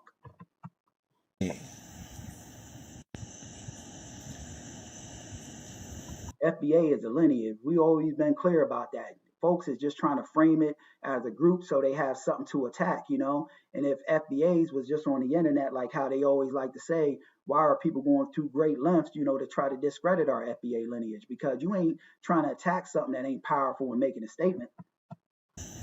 So what I believe we're dealing with is what I'll call self-inflicted cultural confusion. So what is that? Self-inflicted. Ain't nothing confused about FBAs. We've identified our culture. It occurred on American soil. We had an ethnogenesis. In fact, we've gained focus through this delineation movement and acknowledging our FBA lineage. You know, we said what is and what ain't. We've identified ourselves, and the power comes from, you know, identifying your specific ethnic group. Inflicted cultural confusion is a state of societal or individual disorientation caused by internal choices, contradictory values, or the rejection of foundational traditions. Rather, we acknowledge in the foundation. You heard him slip that foundation in there. We've acknowledged the foundation, and that one specific word that we put on top of Black Americans, you know, shifted the whole thing, and it shifted the power dynamic. This is why, you know, folks is running around, you know, frustrated, mad, and disgruntled, because a lot of people, you know, were profiting off of us just being some borderless group, you know, being easily to exploit, you know. You know, if we get a win as foundational Black Americans, you know, before we identify the lineage, it'll just get chalked up in the air to, you know, Africa being the big homie. But now we put padlocks on the front door and the back door. You know, folks is mad because they can't ride on our wave no more. They got to hold their own nuts. rather than being forced by external forces or natural change, this confusion stems from a group or person dismantling their own shared meaning. This dude is trying to seem smart, you know, pulling up, you know, some bogus stuff off the internet, but he's dumb as a doorknob, you know, doorknob. Meaning, identity, or historical baseline. Now, does this not sound familiar? Let's go a little bit further here. Core causes. Rejection of heritage. Actively develop. We ain't rejecting our heritage. In fact, we picked up our heritage that occurred over here on American soil. We got nothing to do with Africans, you know, and even Africans, you know, now they trying to, you know, say that we all brothers and sisters, but you know, for the most part, they was, you know, coming over here, you know, saying that we wasn't them. You know, they delineated from us. You know, you let them get a win. You know, they quick to, you know, say I'm African, I'm this, that, and the third. You know, but now the delineation is off in that ass. You know, everybody want to, you know, say we all brothers and sisters on some kumbaya. Damn that. You know, if us acknowledging our FBA lineage is divisive, you know, let it be divisive, you know, because we ain't all got to come together, you know. I ain't carrying other people's weight, you know, without them putting no points on the board. You know, now that we FBAs, you know, we've identified our lineage, you know, that's similar to, you know, us getting in the gym, you know, doing the bench press, our squats, push-ups, pull-ups, and dips. We in tip-top shape and conditioning now that we dropped some of the excess fat and got in shape. You know, we dropped the tether class, you know, and this is why we're making all of these positive, you know, gains and traction now. Valuing or failing to pass down foundational traditions, language, or history. Value contradictions. Adopting mutual exclusive ideological trends without a stable framework to reconcile them. This is tether babble at its finest. I'm getting ready to cut this punk off, you know. It doesn't make any sense. He's trying to appear like he's smart and bringing some knowledge, wisdom, and understanding, but he just proves how, you know, punctified and, you know, stupid that he really is. Erosion of consensus. Internal polarization that destroys a society's agreed upon definitions of civic norms, roles, and truth. Now, if any of that doesn't define FBA, I don't know what does or does not. We need to understand this. As I've said before, FBA's lack of legacy, of history. Yeah, Brother Breeze says he's tired. I'm tired too, my brother. I'm about to cut this clown off. You know what I mean? This is tether babble at its finest, you know? Scam African babble at its finest. Of culture, of icons, but yet they will continually claim that they are the blueprint of excellence. That is problematic.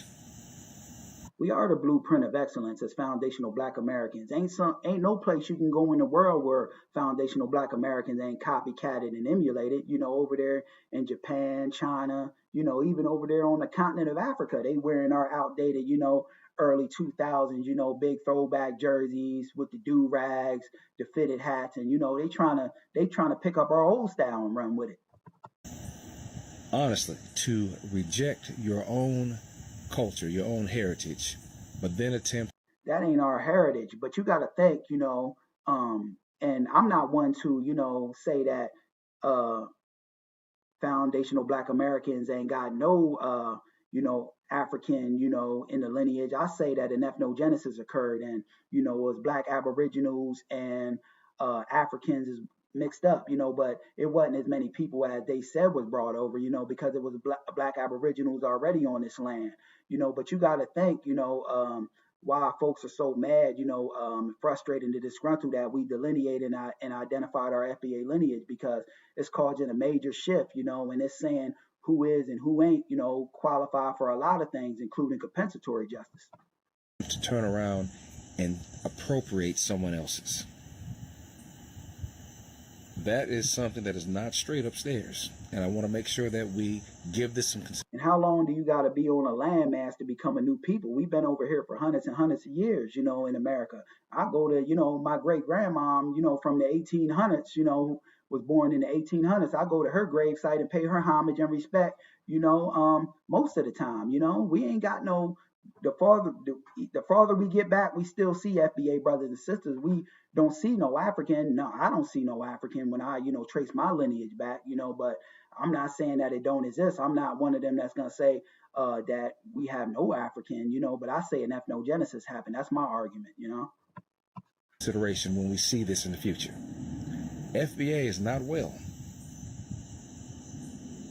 But we. If FBAs ain't well, you know, what does that make you? Because you sitting up on the internet crying, frustrated and disgruntled. You got your panties all up in a bunch now that we delineated. We've identified our lineage. So you look stupid. You look stupid as it gets, you know, saying that FBAs ain't well, but you sitting up making videos left and right trying to discredit the lineage. We need to do what we need to do to ensure that the rest of culture known as African American / African descendant survives. If you like it, let me know. Share it if you do. African American, that's a diluted term that everybody could pick up. You know, recently arrived, you know, African and Caribbean immigrants, they African American. We ain't no damn African Americans, you know, that was too inclusive, you know. We're foundational, you know, we got a stake in America, you know, we're responsible for building America, and I'll be damned if, you know, we let that get diluted or erased, you know. We're moving right along. I'm off of that scam African pump.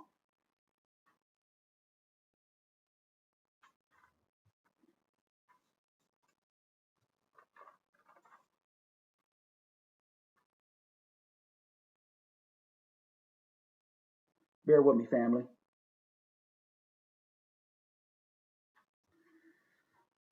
Like I said, we got a lot of these ops today, unfortunately.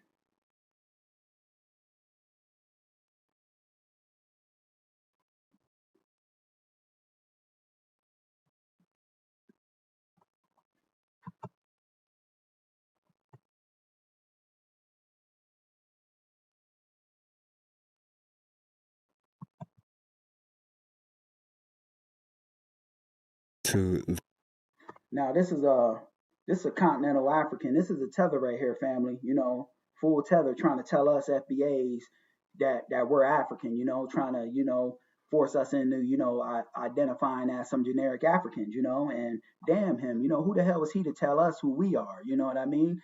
He's telling us to forget all of our ancestors, that we can go to their grave sites over here in America, you know, and pay homage and respect to them. You know, we look through our lineage. We don't see no damn, you know, Africans. But what we do see, on the other hand, is FBA brothers and sisters. So I got the audio and the video of this, you know, cowardly tether, and we're going to walk through and make it do what it do.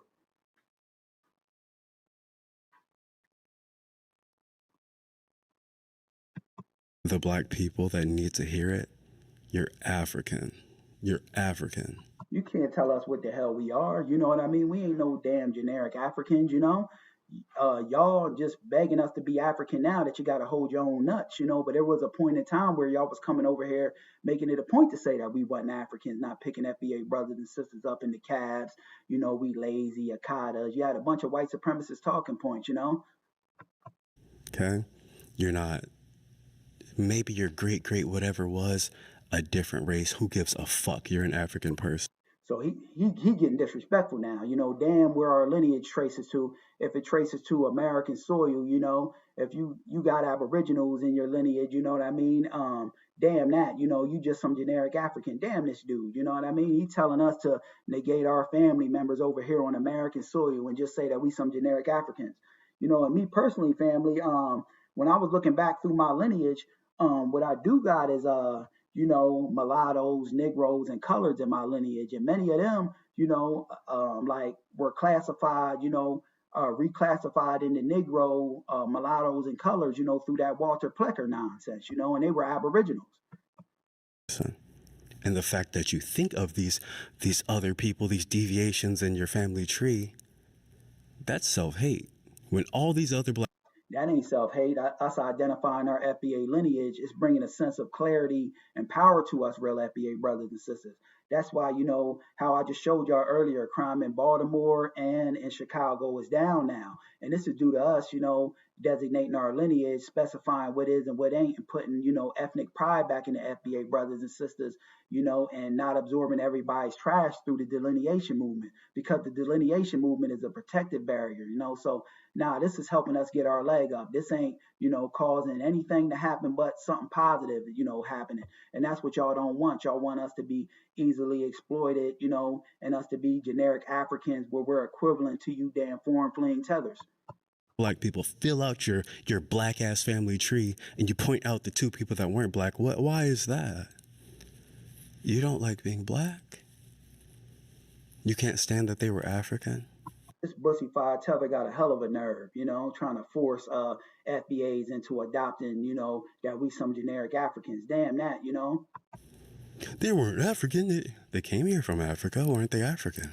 And that's a false narrative. See, I told y'all, family, that the white supremacists and the scam Africans and the tether class, they got something in common, you know, because they just want to make us generic Africans because it helps their narrative, you know, that we all, you know, because the tether class want us to be all equivalent to, you know, immigrants, you know, so we equal with them, you know, and ain't got no chips to play with on the board, you know, and damn that. And the white supremacists want us to be generic Africans because they know they don't owe Africans a debt on American soil, but foundational black Americans, on the other hand, are owed a debt for, you know, reparations and compensatory justice. So the white supremacists and the scam Africans in the tether class, they gotta, you know, they got something in common. You know, they want to always say us FBA brothers and sisters is you know, white supremacist MAGA, but I'd argue that the scam Africans in the tether class got more in common with the white supremacists than they know.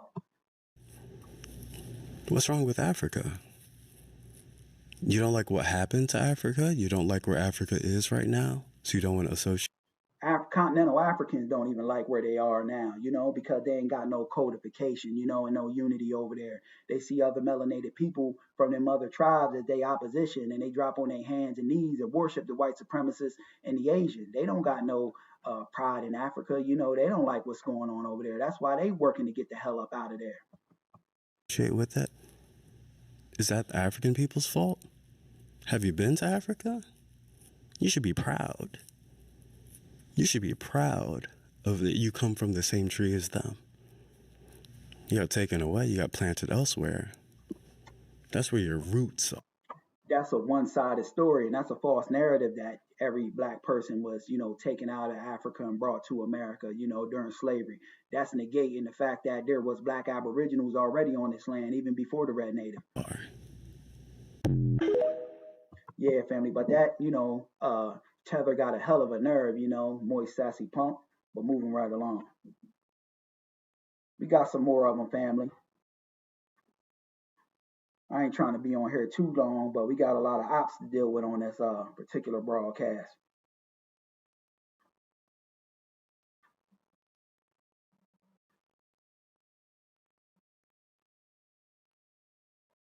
Bear with me.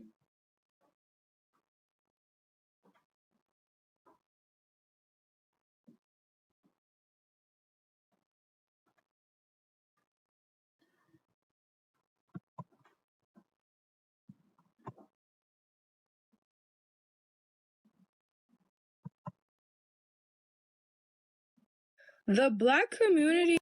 Now we got a young Tether, you know, she's a Tether family, and she's trying to say that the black community is doing bad because the black community is on TikTok creating a diaspora war. And how I know she's a tether, because typically what we see is the tether class try to frame, us real FBA brothers and sisters bringing some straightening and clarity as a diaspora war. Ain't no damn diaspora war, because in the words of our great FBA brother Tupac, if it was a war, we'd have defeated these individuals, moves ago. We would have been checkmated their behinds. So I got the audio and the video of, this young tether, trying to say that there's a diaspora war, the black community ain't doing good, and the FBA community is doing well.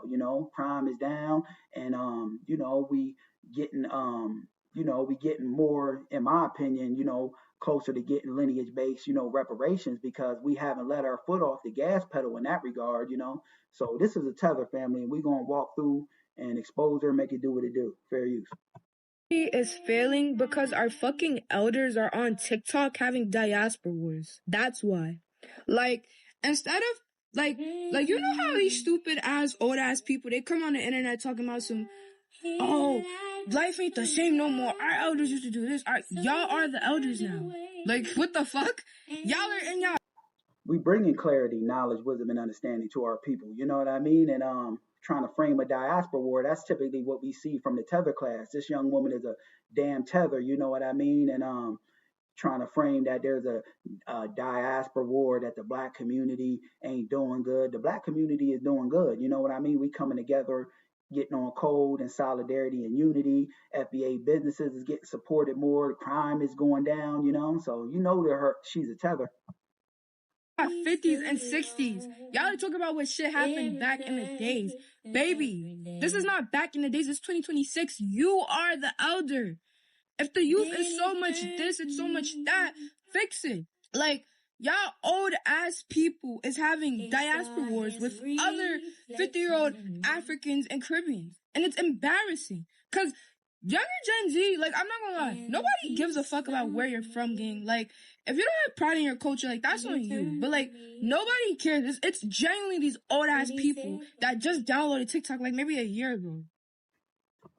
Yeah, ain't no diaspora war, though, family. That's a false narrative, put out there by the tether class. So I think that young lady is a tether, and she putting out a false narrative that the black community is doing bad because the elders is just on TikTok, this, that, and the other. And I argue that through the delineation movement and us identifying our FBA lineage, we getting positive traction and headway popping off. You know what I mean? So yeah, damn her,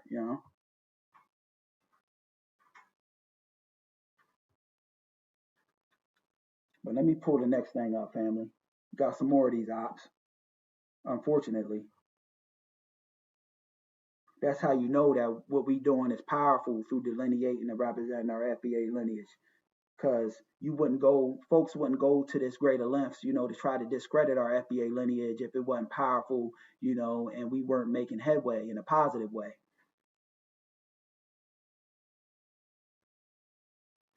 Now I got that punk who's a tether up there in New York, you know what I mean, that I showed y'all earlier. We're going to get back on him. I got another video from him, and this coward is, calling for threats to be done to FBAs, so we got to watch that aspect of things, and it's very telling that TikTok even promotes this kind of filth, then when real FBA brothers and sisters get out there and, put the truth out about our people and, challenge these white supremacists in the tether class, then they, echo chamber the video gets removed, this, that, and the other. But let's get into it. Fair use. I got a message for all you FBA gay niggas. Y'all niggas so tough. And this is specifically for you Brooklyn. And family, something else I want to add in there. I seen a video where this tether was saying, yeah, he'd take FBA brothers and sisters out there to the bayou and do some kind of harm to them. I didn't play that one because I was like, that's going to get tricky with the algorithm because how he's talking. But it's very telling that, the TikTok algorithm will promote that, but work in opposition to us real FBA brothers and sisters putting out this good lineage-based messaging to our people. Queens, Bronx, New York, motherfucking FBA gay niggas. Y'all niggas so tough, come out to the 90s and come see me. This dude talking about fighting. This dude is a weird, performative tether, you know, and he ain't got no ground to stand on because we ain't talking about harming nobody as real FBA brothers and sisters, but he better watch his mouth, you know what I mean? Because yeah, you know, there could be consequences and repercussions. I'll just say that. But yeah, we ain't talking about harming nobody. We talking about, you know, getting specific redress for the people that was owed a debt, 40 acres and a mule, and never got it. The people that was responsible for building America. You know, why are people so uptight and got their panties so much in a bunch that we out here representing for our lineage? You know what I mean? And saying that we have a unique lineage, a special lineage. You know what I mean? Because that's because people want us easily exploited, you know, being some generic African Americans, you know, where we got to chalk all our stuff up to Africa, you know, and let that be the big homie. Damn that, you know what I mean? We got a unique lineage, and the FBA freight train ain't gonna slow down or stop for anyone or anybody. So this cowardice tether better move or get moved, because either way, this FBA train coming through. I'll shoot all y'all niggas one-on-one. I'll shoot y'all all a fair one, nigga. I'm tired of FBA. I'm tired of y'all pushing out dumb talking points. Come outside. Let's play, nigga. Why y'all niggas hiding inside? They come outside and claiming to be Crips and Bloods, but then go inside and talk about, oh, we FBA. He talking stupid, you know. FBA brothers and sisters is simply, you know, standing on lineage business, promoting lineage-based advocacy, love for our people, and this is why people, you know, frustrated and disgruntled. They don't want us to have no ethnic pride and love for our people. They want us to be down bad in that permanent underclass, and we said, damn that, you know, we getting on code based off of the lineage, and this is why we gaining positive traction and headway. The crime rate is down now because FBAs is getting on code, you know, and representing the lineage. FBA. Why don't y'all come outside and play, nigga? Niggas been waiting for y'all. Niggas want some action with you FBA gay niggas. And I'm all African American, nigga, all Black American, nigga. I don't believe that. You know what I mean? You got a lot of tethers now. That's the new gameplay that they try to do. They say that they Black American, this, that, and the other. So it looks like, you know, they ain't being opposed to our FBA lineage, while all the while they are being opposed to our FBA lineage. We real FBA brothers and sisters, we see right through that horse crap. Yeah, chattel slavery built, nigga.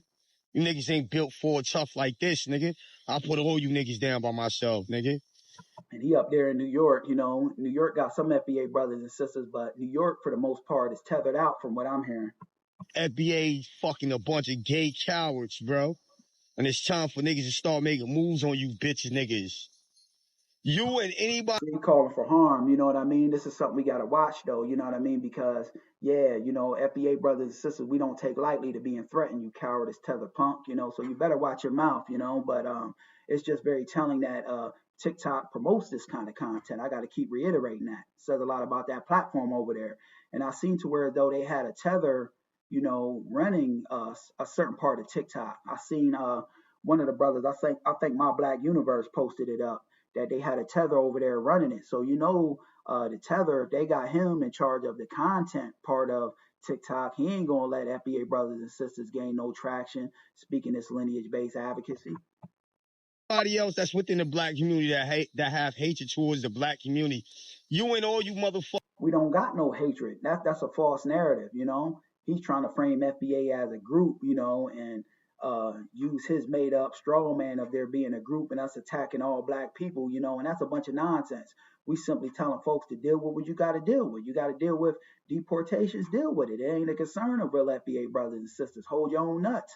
When FBA brothers and sisters get cut down in the streets by race soldiers with a badge, we don't see the damn tether class out there standing in alignment with our people, you know, and getting on code with us, you know. They ain't nowhere to be found. But what we do see, on the other hand, is real FBA brothers and sisters. So we representing our lineage and just telling folks, you got to hold your own nuts. We don't got to be, you know, in unity with all of these people, you know, because unity with diluting our lineage, you know, that ain't going to work, you know, and we ain't just for carrying other people's dead weight, because we got to carry, that makes us have to work 10 times harder because we got to carry our weight in the tether class now. So damn that. Fucking faggot ass Trump supporter niggas.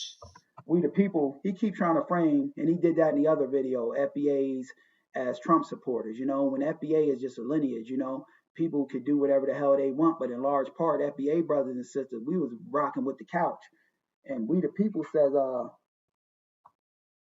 We the people said, dude look like a drug addict. Yeah, he look like he on that pipe. You know what I mean? It's time for y'all to go. He looks strung out, like he ain't slept, in days, up just chasing the next high, truth be told. I stand on that, nigga. Yeah. That niggas don't be outside, nigga. We outside, nigga. We outside, nigga. We ain't hiding inside talking shit. Fucking weirdos. Yeah, family.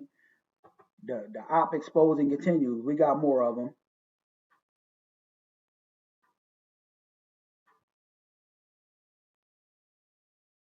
No, I don't want to play that. That's not what I want.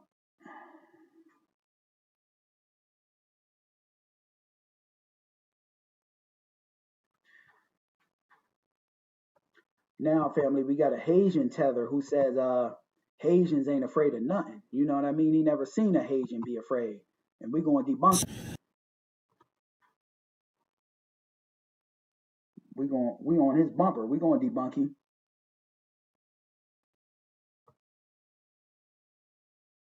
So I got, like I said, this Haitian tether says he never seen Haitians be afraid of nothing. I got the audio and the video, and we going to walk through and make it do what it do. Fair use. I ain't even gonna lie to you. I ain't ever met a Haitian that was scared of anything. Hold on, right there, all of the damn deportations that's popping off, Haitians running around here left and right crying. That Haitian tether up there in I think it was Ohio that got fitted with that ankle monitor. He rolling around on the ground, screaming like, he caught he caught one of them hot ones. He crying on the ground so much he don't want to go back to, his native Haiti. Got peppercorn all in his edges. Damn, what he talking about. The worst thing to the tether class is having to go home and, deal with their homeland. I don't even think fear live in their blood. That's not. Somebody done lied to you. You ain't seen the video of your fellow Haitian rolling around on the ground getting peppercorn in his edges? And they getting dust and dirt in the side of his peppercorn? DNA, like literally, they're not afraid of nothing whatsoever. Haitians ain't had a win since the Haitian Revolution. Other than that, they ain't put no points on the board. The worst thing for these Haitian tethers and tethers in general is having to go home and build up their homeland because they lack codification and unity. Us FBA brothers and sisters is the most on-code black people there are on the planet. And I stand on that. I ain't even gonna lie to you. I ain't ever met a. I ain't even gonna lie to. Yeah, that's the bunch of nonsense what he talking. When the videos and the receipts we see left and right, coming down our timeline say otherwise. You just had that Haitian up there in Ohio rolling around getting dirt in his fro on the ground because he was fitted with a TPS ankle monitor. The worst thing to a foreign fleeing tether is having to go back home. See the next video I want to talk about.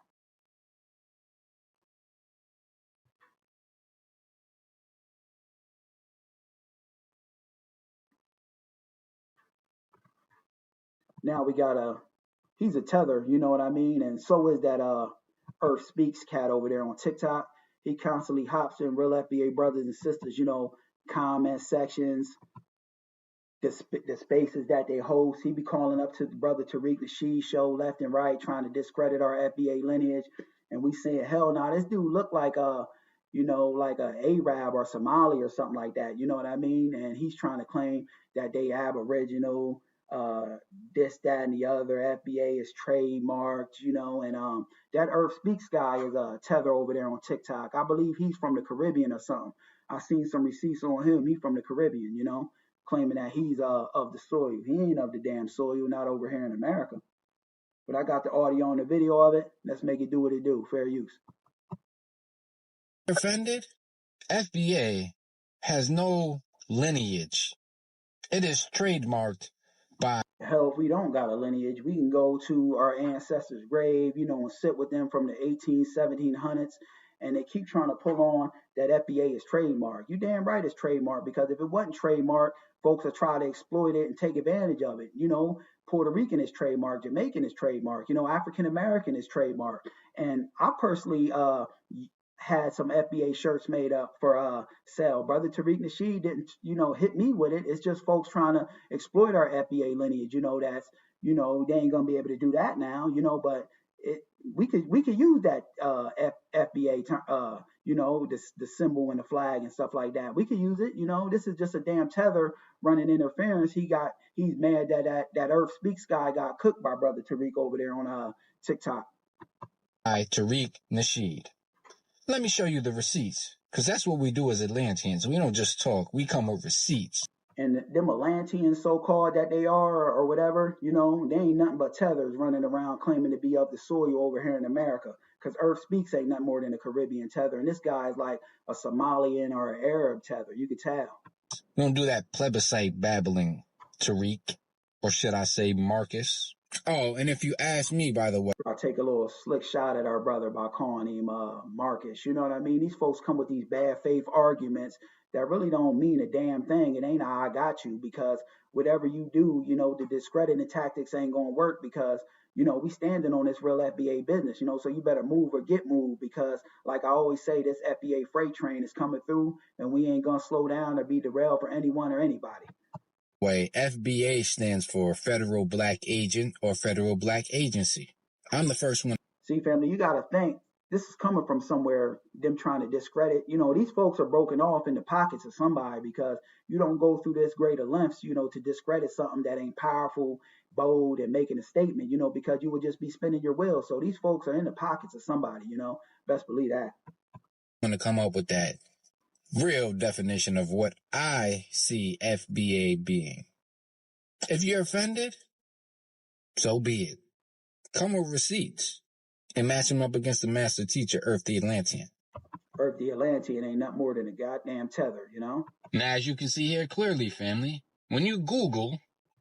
And brother Tariq, never said that it ain't trademark. He said that, yeah, it's trademark, but it's FBA brothers and sisters that can use it. I used it personally. I've told you I was just selling T-shirts with FBA on it. If that be the case, I'd be hit for it. It's just for people who try to exploit our lineage. And I always make a comparison, like Juneteenth is an FBA holiday, but just recently you had them trying to exploit the Juneteenth ice cream in Walmart till we gave pushback and resistance to it. I don't think they did it because I didn't see it, but if you don't trademark things and specify what things are and who they belong to, then it gets exploited. You know what I mean? But FBA is just a lineage, you know what I mean? And every lineage and things like that got a trademark. Puerto Rican got a trademark, Jamaican, African American, so on and so forth. FBA, this is what comes up. Trademark application of Nasheed. Somebody said Swiss Beast looking ass. Our brother Special OG said that. Yeah, that's crazy. He do kind of look like Swiss. He looked like an Arab or like some Somalian. You could tell he a foreigner. He a foreign fleeing tether. Tariq, filed in March 13, 2022. Let's get into the article. And yeah, again, they can delineate. Why is there a problem with our delineation? Yeah, brother Black, they delineate all day, every day. And it's just a problem when FBAs do it, you know what I mean? Because with that Aboriginal thing and a lot of other things, folks be trying to backdoor. Proof of that is this foreign fleeing tether, Earth Speaks, and his peasants that he got running around for him, like this one on my screen, claiming to be of American soil. Anybody could backdoor, even Aboriginal or things like that. But that word foundational, that flips things, in another direction, and that, compartmentalize things and says what is and what ain't. And that's why they mad in all actuality, you know what I mean? Because a lot of these people who claiming to be of the soil ain't of the soil. You check their lineage, they come out of Jamaica, Haiti, one of them African nations, so they ain't us, and they not like us, Now here's the article, family. Disclaimer with predetermined text, and it says what it says in quotes above. Now the goods and services, right? So how does this lead to any lineage? This is a trademark so that he can use that term to make money off of, right? He ain't teaching nobody. And I'd rather a FBA brother or sister, make money off of our own lineage than, a foreign outsider making money off our lineage, like a YT person, or a tether making money off of our lineage. You know what I mean? So, yeah, I don't see nothing wrong with that. Lineages are trademarked on the daily. They just mad and frustrated that they can't be incorporated into what we got going on. We got the padlocks on the front door and the back door. Anything. Look, party name, Tariq Nasheed. I had to highlight it there for you for the non-believers. And this is what Tethers do. This is why we delineate, because Tethers running around, framing false narratives, lying left and right. They live for the next scam, and that ain't us, our disposition as real FBA brothers and sisters. Our society is based on morals, ethics, having respect, camaraderie. And if you found to be a liar in FBA society, that's the worst thing since rice pudding, you know what I mean? And he's a prime example of why we delineate. Now, Tariq, you should have stayed your butt over there on Twitter. You see, when you come to the TikTok streets where the Atlanteans are heavy, you got. And that so-called Atlanteans ain't nothing but tethered out, with people from Africa and the Caribbean, like this tether on my screen, claiming that they got some ties to U.S. American soil, which is a false narrative. I'm going to come across the master teacher on this planet, which is Earth the Atlantean, which you got. Get off Earth the Atlantean. You know what I mean? He ain't nothing more than a tether. He tried to hop in my comment section one time, talking a bunch of nonsense, with that tether babble. He from the Caribbean, claiming to have U.S. lineage. He ain't got no ties to American soil. A little tiny dose of what he was about to do to you. He didn't even get past his warm-up to bring up one receipt, because that whole panel had your back and had to jump Earth, mute him, and then you just start name-calling. We ain't supposed to just sit there and let people babble, Y'all coming into our panels, We don't come looking for y'all. Y'all come looking for us. It shows you how powerful delineation is and representing our FBA lineage. Folks always want to be up in our mix. It ain't the other way around. And like you always do on Twitter. Well, guess what? When you come over to the TikTok streets, you got to bring receipts or we all going to call you out. Period. You're not the person who should be telling anybody about anyone's lineage. Leave that to the professionals, the real scholars who have receipts of everything that they say and can back it up unequivocally. And the number one person that... And I guess Earth Speaks is supposed to be that person that can back it up and got all the scholarship. And he ain't nothing more than a foreign fling, cops playing tether, who's out of the Caribbean, you know what I mean, with no ties to U.S. soil. And he ain't, he just using that Aboriginal thing to, backdoor his way, and try to claim the lineage, you know what I mean? And he ain't of the lineage, he's a damn tether. Do that is Earth the Atlantean. So have some respect when you have his name in your mouth. But any Atlantean. Yeah, brother, Special OG, that Earth guy, he looked like a coked out, somebody on the pipe, truth be told. For that matter. Yeah. FBA has no... Yeah, family, but, enough of that bad faith, foreign fling tether, and that Earth Atlantean guy or whatever the hell his name is, he ain't nothing more than a tether too, But, yeah, let's continue on with these ops, family, because I got a lot of them. We getting there, though. Slowly but surely, we getting there.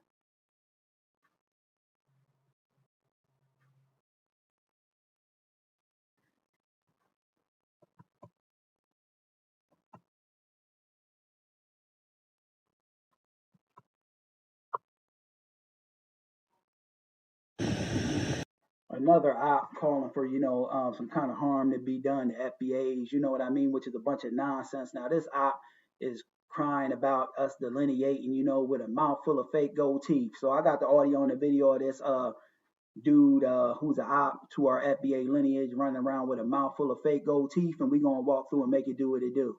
He need to go see a dental person to make sure his teeth is all right, up under all of that, fake 14 karat gold. You can tell it's fake, and it's probably eating the enamel of his teeth. A message to all FBA members, all FBA niggas.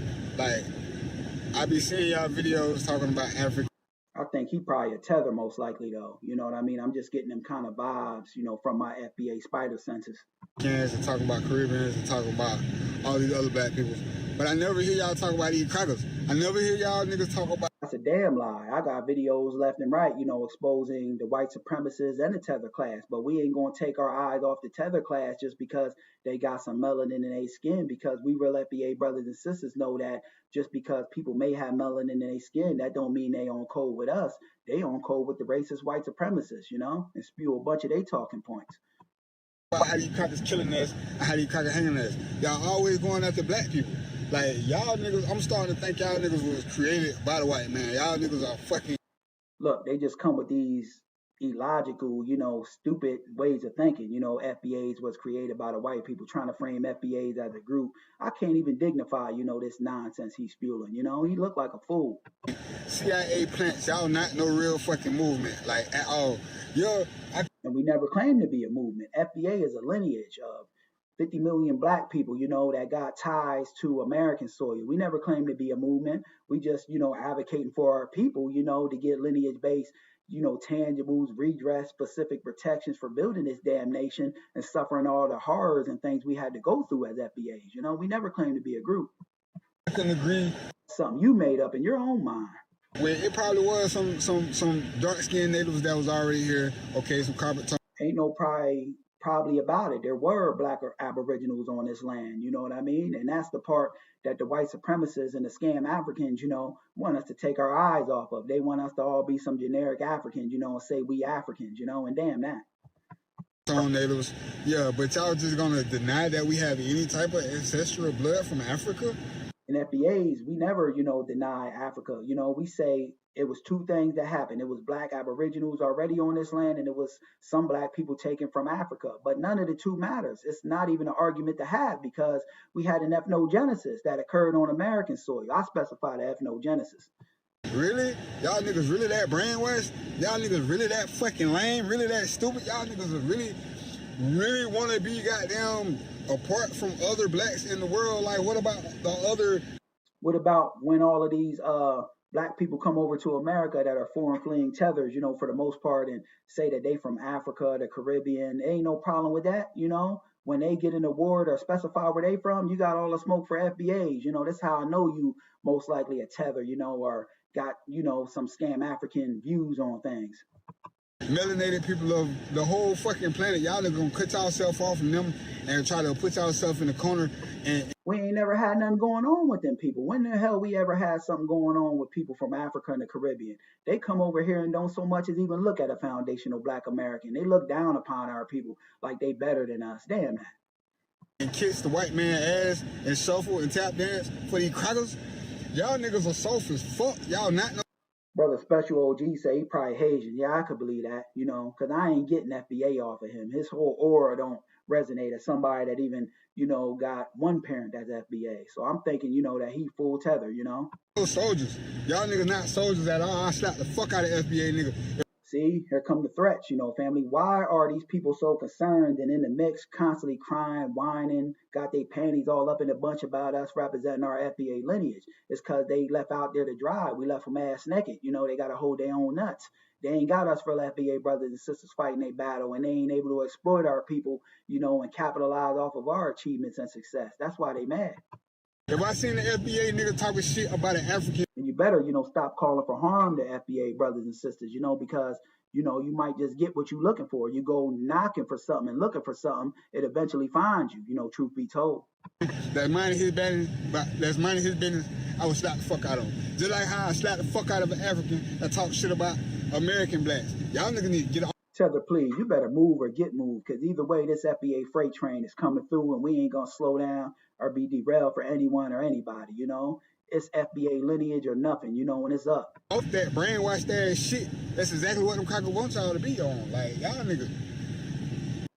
Now, the white supremacists want us to be on, delineating and representing our FBA lineage. They don't want that. They want us, in fact, it's just the opposite. They want us identifying as being some continental Africans, so we ain't got no stake on American soil, because they know that Africans ain't old, but on the other hand, they know that FBA brothers and sisters who are responsible for building America, who went through slavery, Jim Crow, and redlining, they owe the debt. I got a message. But enough of that, tether, that's tether babble, But let me see the next thing I want to touch on. We got more ops.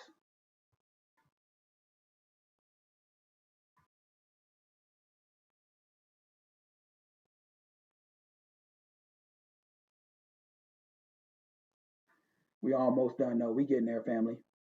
I got one more video after this, and then I'm gonna let the family go. But if you're new to my channel, family, make sure you like and subscribe, because I'm always dropping heat and standing on this real FBA business.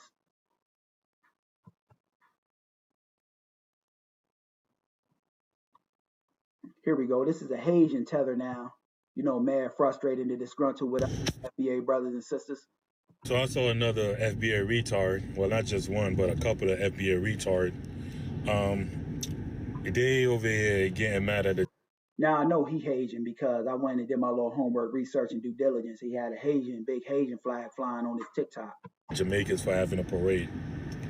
They made a video talking about all. I wouldn't give a damn if FBA brothers and sisters were mad that Jamaicans was having a parade. But I don't believe nothing that come out of Tether mouth because something that's in the Tether's culture is lying. They're habitual liars, you know. But yeah, you know, why the hell ain't the Jamaicans home in Jamaica, you know, having pride in their ethnic group, flying their flags? You know, they trying to get the hell up out of there, but everybody want to fly a flag on U.S. soil. Damn that. All that hating shit talking about, oh, why we don't have a Black American Day parade. You know what I'm saying? Like, nobody's. And there is brothers and sisters putting together, you know, Black American Day parades. I seen something, you know, but we got to make sure when we doing those FBA parades, that, you know, it ain't infiltrated by these foreign fleeing tethers trying to push their narratives into, you know, our cultural, you know, like bringing Joel off and, you know, flying these Pan-African flags, you know, what they try to do with Juneteenth, you know, because the name of the game is just to take everything that's from us as foundational Black Americans, and the tethers want to claim it as their own. We got to say hell to the no and keep on gatekeeping and delineating. Stopping y'all from having it. Like, you think Jamaicans, you think Caribbeans or African would vote against y'all doing your own thing? Come on, bro. And then how come y'all... Every time FBA brothers and sisters turn around, you got somebody popping out of Africa and the Caribbean trying to tether onto, you know, our cultural art forms, Juneteenth. You know, whenever we get something popping, everybody want to try to, you know, insert themselves in the FBA business and affairs. But now that we delineate it, you know, we're stopping a lot of that nonsense. Don't have that energy when, you know, St. Patrick's Day parade with the Irish. Y'all don't have a problem with that, though, right? I swear, FBAs, anybody who's on that shit, who claim that shit, they just want to suck white dick.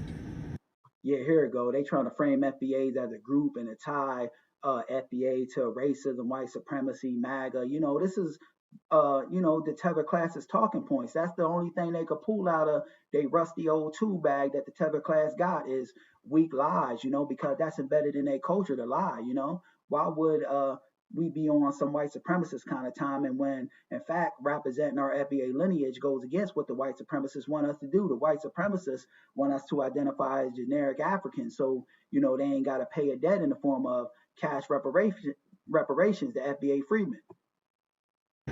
They want to suck white dick. They want to suck Chinese dick.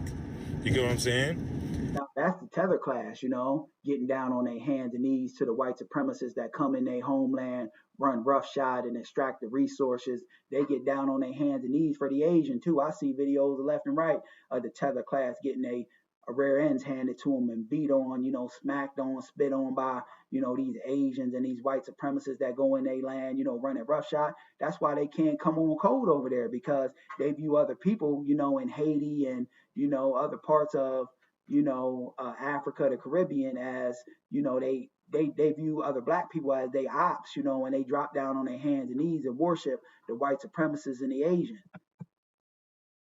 They're a bunch of fucking assholes. I swear to God, these niggas is self-hating dickheads. You know what I'm saying? And y'all niggas got all that energy for other Black people, right? Just the other day, a Black... That's a false narrative right there, you know, because FBAs, we bring the smoke to anybody's doorstep, you know, trying to discredit our FBA lineage, including the white supremacists and the Tether class. But we're expected just to let the Tether class go, you know, like the scam Africans do, because every time a scam African, you know, even if they, you know, lineage is FBAs, all the time they try to, you know, say what FBAs is doing wrong, while letting the good old Africans get off the hook. And we said, no, damn that. Just because a person got melanin in their skin don't automatically mean they are allies. A Black American woman was found hung August 3rd. But you niggas is worrying about Jamaican Day Parade. And we talk about that. But the thing is, you guys don't ever talk about what's going on in your homeland. You guys always focus your talking points from a standpoint of what's going on over here in U.S. soil. The majority of your family probably still over there in Haiti, getting ran down on by barbecue, but you don't give a damn about that. You just want to keep on focusing on what's going on over here because the mere thought of focusing on what's going on in Haiti is just too much to bear. The white man is hanging y'all.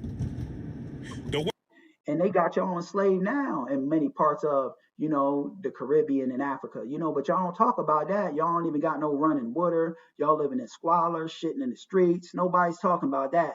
Nobody's talking about barbecue, but everybody, want to sit around and focus on what's going on over here in American soil regarding us FBAs.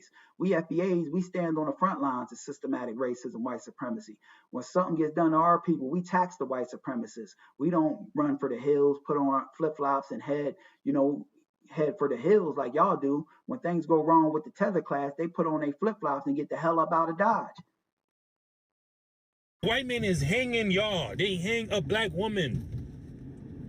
They got y'all enslaved now in parts of, Africa and the Caribbean, exploiting y'all resources while y'all down bad, eating mud cookies and mud pies. But you niggas is here fighting about a Jamaican Day parade because you want a Black American Day parade, which we are not against. We don't give a fuck.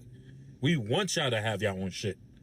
No, y'all don't, because y'all want a destiny swap, and put your place, write yourself in the shoes of real FBA brothers and sisters, everything, y'all try to tether it to Haiti, this person came from Haiti, that person came from Haiti. When the hell they didn't come from Haiti. They real FBA brothers and sisters.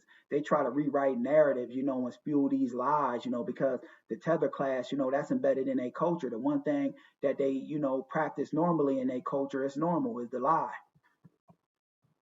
We want every black person, every black culture to have their own shit, to celebrate their accomplishment. So we're not against that. We would applaud that. Like, if we see it on TikTok, we see black Americans having their own parade, being... No, y'all don't. Y'all are running around on TikTok left and right, the Haitians trying to discredit FBAs, and write themselves into our story, and we said, damn that, Lit? I guarantee you no Caribbean or African gonna make fucking videos being a hating ass little bitch like y'all niggas. Hating ass little bitches. FBAs. Yeah, these tethers got a hell of a nerve, instead of, focusing on what's going on over there in Haiti where barbecue exploiting their people and running down on them. They want to focus on, FBAs and what's going on over here in America. Damn that. I keep telling the family that the worst thing to these foreign fleeing tethers is having to, come to grips with their homeland. It's a stuff of nightmares. It's too painful for a tether to bear, But moving right along.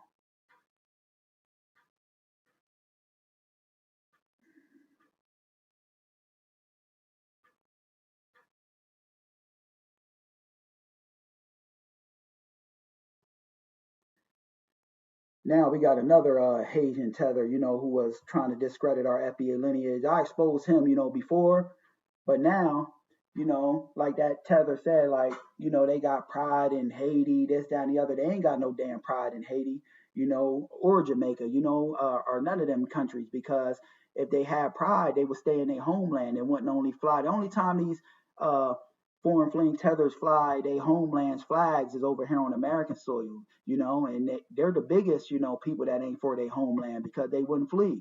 They would stay to make it better, And this tether right here exposes that, these tethers, when they get over here to America, they ain't never going back home, because that's the stuff of nightmares. So let's get into it, family. Fair use. I'm not scared of nothing, but let's keep it real. For me to go to Haiti, where niggas got choppers, 50 bullets, 30 bullets, 100 bullets. I told y'all, family, the stuff of nightmares is going back to Haiti. So it's easier for them to try to insert themselves in the FBA business and affairs over here on American soil than to look at the impoverishment and the devastation going on over there in countries like Haiti. They shitting in the streets and eating dirt cookies and barbecue running around left and right exploiting folks. But they'll never in a million years focus on that. And there's no police at all. So, what that should trigger in your mind to stay the hell home in Haiti and fight, and get on code together in solidarity and unity to knock down the oppressive systems. The first thing that comes to a tether's mind is y'all ass backwards is put on y'all flip-flops and head for the hills when y'all should stay and fight. Leaving where I'm at right now to go in the mix of that would make no sense. And I don't tell nobody. Yeah, because you ain't got no resistance bone in your body to save your body. Unlike us real FBA brothers and sisters that, when the going got tough over here in America, when our ancestors, was enslaved on U.S. soil, we didn't run. We stood and fought. When Jim Crow and redlining was going on, we stood and fought the oppressive systems and got laws implemented to change things. You tethers, y'all don't make a lick of sense. Y'all would, the common sense thing would be to do is stay and make your homeland better and stop fleeing, because if everybody just flees, the oppressive systems never go away. To do that. But like I said, if your neighborhood's flooded with guns, I'm talking about flooded, I would expect you not to want to live there. Straight up. There's people right here in Chicago that are migrating. There's people right here in California that are migrating. There's people. Nah, they trying to, say that now you're trying to put the stigma that FBAs migrate, to different parts of, America. And that's not migrating. That's just called moving. You know what I mean? It's not the same thing. Our lineage is from this soil. So wherever the hell an FBA brother goes, we still in our homeland. That's just like moving around in different rooms of our house or apartment. You know what I mean? And for the most part, FBA brothers and sisters, even in them cities, they stay, in Chicago and them areas, you know what I mean, that might have some things going on, but we don't take our eyes off of white supremacy. And a lot of FBAs, stay in them cities like Chicago to fight and make it better. I just showed y'all the crime was down in, Baltimore, and that's because FBAs is making it so on the FBA grassroots, putting a newfound, we always have pride, but put more pride back into our people, and the delineation is clearing things up. So we don't go around running, even if we live in a urban area where, it might be tough, we stay and make it better, a lot of FBA brothers and sisters, because, we want to see our people, come together on code. So yeah, we don't do that. That's what y'all tethers do. In America that migrate to other states because of the violence. It's that simple. And the violence in America is like maybe a quarter of the fraction of the violence that's going on in Haiti, straight up.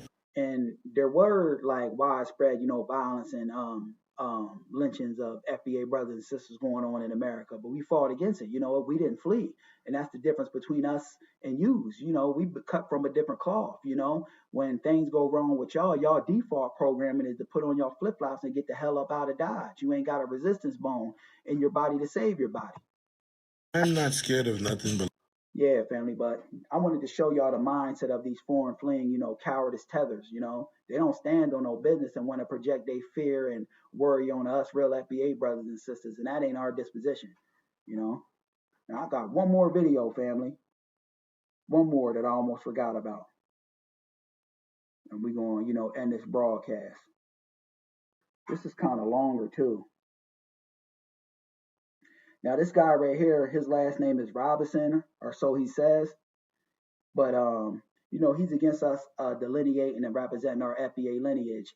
And most likely, he's a DNC shill and a scam African, or he land with a foreigner, you know what I mean? Because he said he goes over there to Africa, this, that, and the third. So maybe he's dealing with a foreigner, but he's in opposition to our FBA lineage, and we're going to put his ass on a hot seat,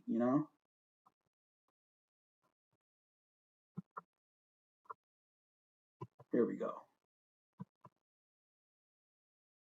FBA, Foundational Black Americans. The problem is that delineation is one of their goals, as getting the respect of being a separate group of people in the black community. And that ain't the only thing FBA is about, That's just a small thing that FBA is about. FBA is about recognizing our unique FBA lineage and not being diluted, with all of these terms like African American that don't benefit us, that other people can attach themselves to and exploit the benefits and resources that should have been going to FBA brothers and sisters to begin with. You know what I mean? So it's a must that we identify our FBA lineage, Jamaicans and Haitians and Nigerians and Kenyans and etc. And I get it.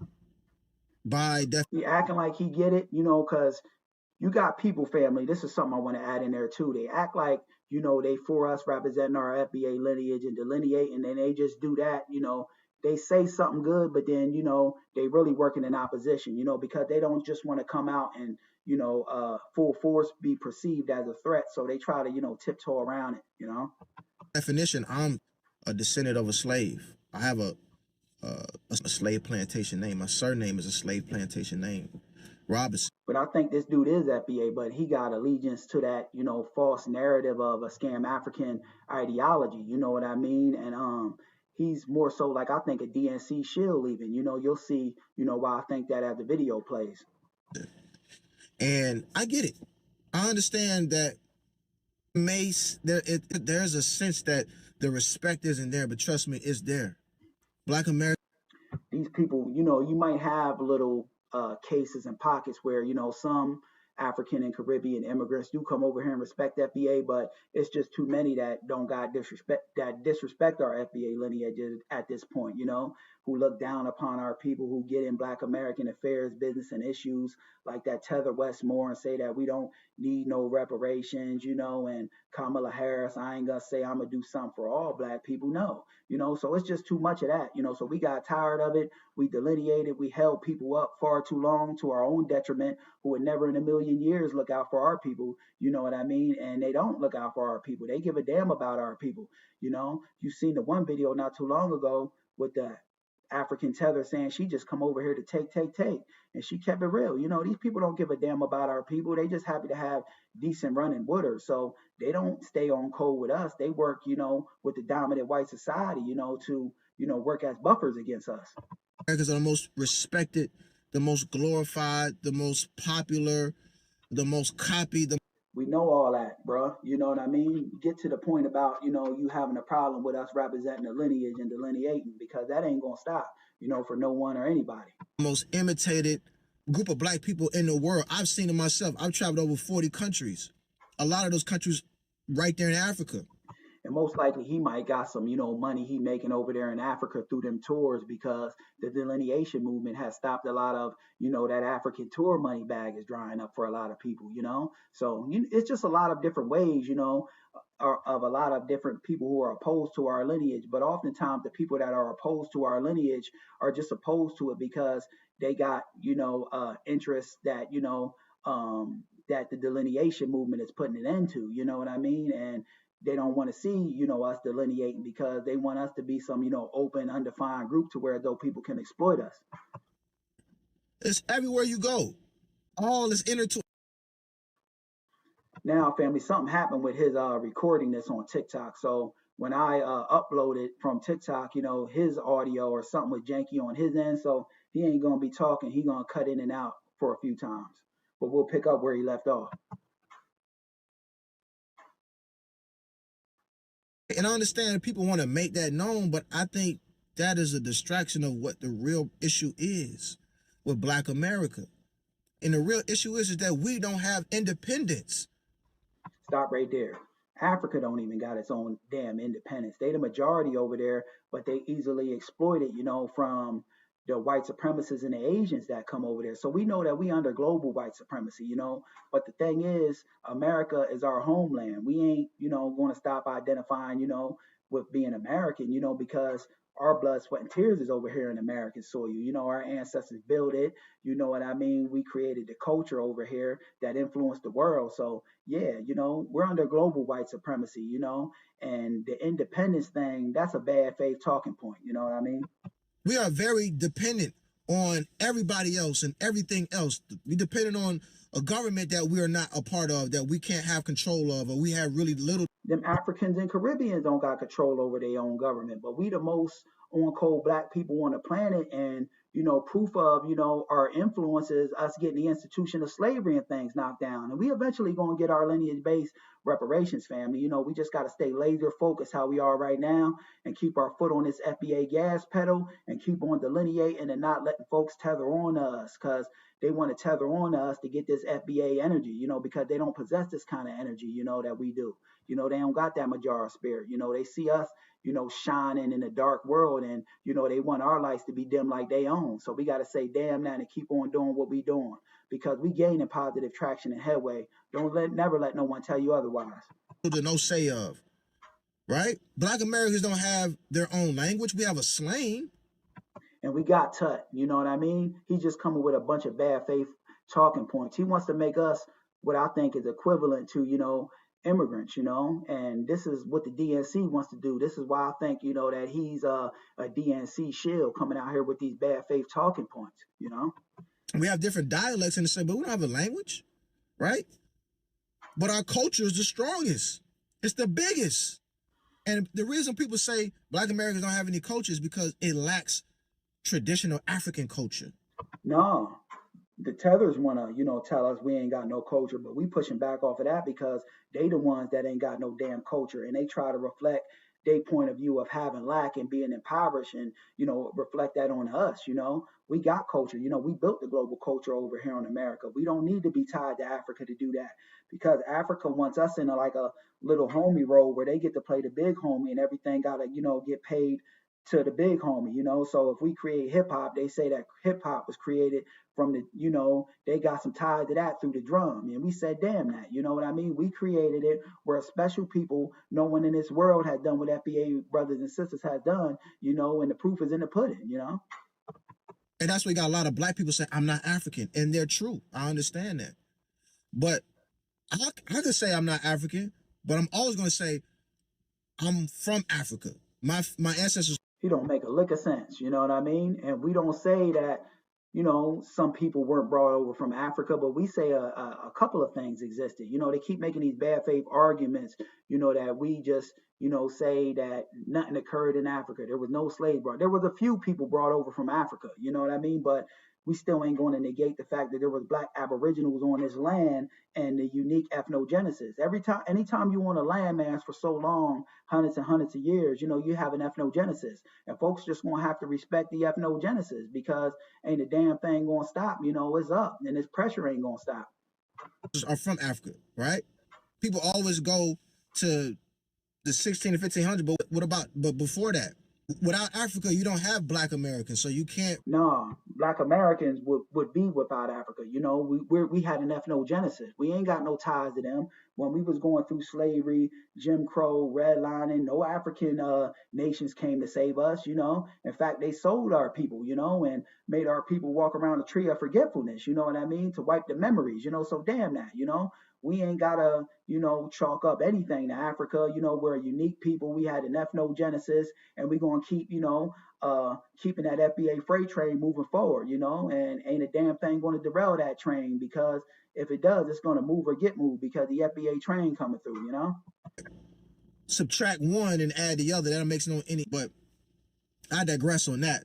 My point is that if we so much African, where was African when our people was going through, the institution of slavery? We had to knock that down. And when we looked around, the only people working to knock that institution down was FBA brothers and sisters. They gave a damn about our people, The very thing that made Black. And he's about to take it to Pan-Africanism. We put that on the map. You know what I mean?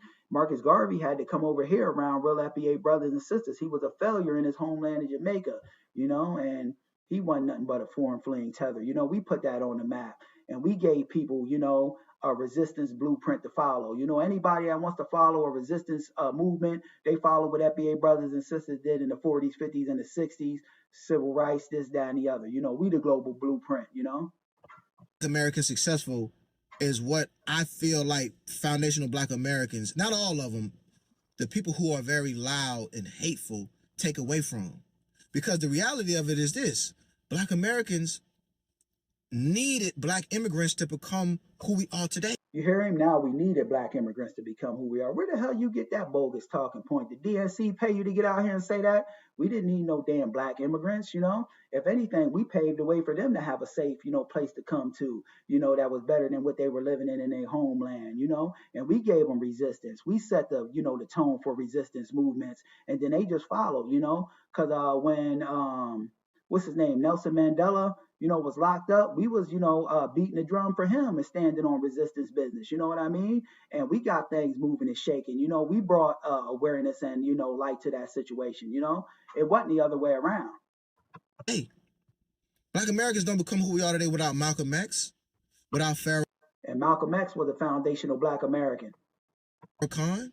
And he said, without Farrakhan, Farrakhan was influenced by Elijah Muhammad, which was a foundational Black American. I like Farrakhan, but never forget that he was influenced by a foundational Black American. Elijah Muhammad, the great Elijah Muhammad. You know what I mean? Put some respect on that. Without even the help of Africa, people don't even know, without the help of Africa fighting for independence in the 1960s, that whole movement doing. We showed Africa how to get independence. It wasn't the other way around. Now he's trying to reframe and shape narratives to fit his bold BS weak talking points. In the 1960s, I believe civil rights would have never happened. Civil rights would have happened. We didn't have no help from them. Pushing civil rights and this, that, and the other. You know what I mean? And they say Stokely, he was a tether. When the going got tough, he put on his flip-flops and got the hell up out of Dodge. You know what I mean? We had no help. We influenced, resistance movements, us over here on American soil. Then Africa took the blueprint and ran with it, but they learned from us. Migration would have never happened. Well, it was a worldwide movement. So the reason that we influenced, it got started and kicked off over here. We got Pan-Africanism popping, and even in the 90s when there was like a renewal of like Afrocentric themes and things like that going on over here in America. We were at the forefront of that, like wearing the big African medallions with the red, black, and green, and just showing, solidarity with them people over there on the African continent. They never did a damn thing for us. We was bringing awareness to their struggle for them, Foundational Black Americans, the movement. We just said now, and it's not a movement. See, that's a bad faith talking point. But but now we said hold your own nuts, because we seen the kind of energy and stuff we was bringing to the table wasn't reciprocated. We was doing all the heavy lifting. Can't last, in my opinion, without it turning into a hate group, is because it lacks severe education. You hear his logic? FBAs can't last without becoming a hate group. We ain't no group. We a lineage, you know what I mean? And stop trying to, frame these straw man arguments to fit whatever BS you got made up in your mind, because you a scam African and in the pockets of the DNC, because I believe the DNC breaking these people off, to a certain degree, to get out here and spew these anti-FBA talking points. It lacks education on all Black people, because all Black people contributed to Black American culture.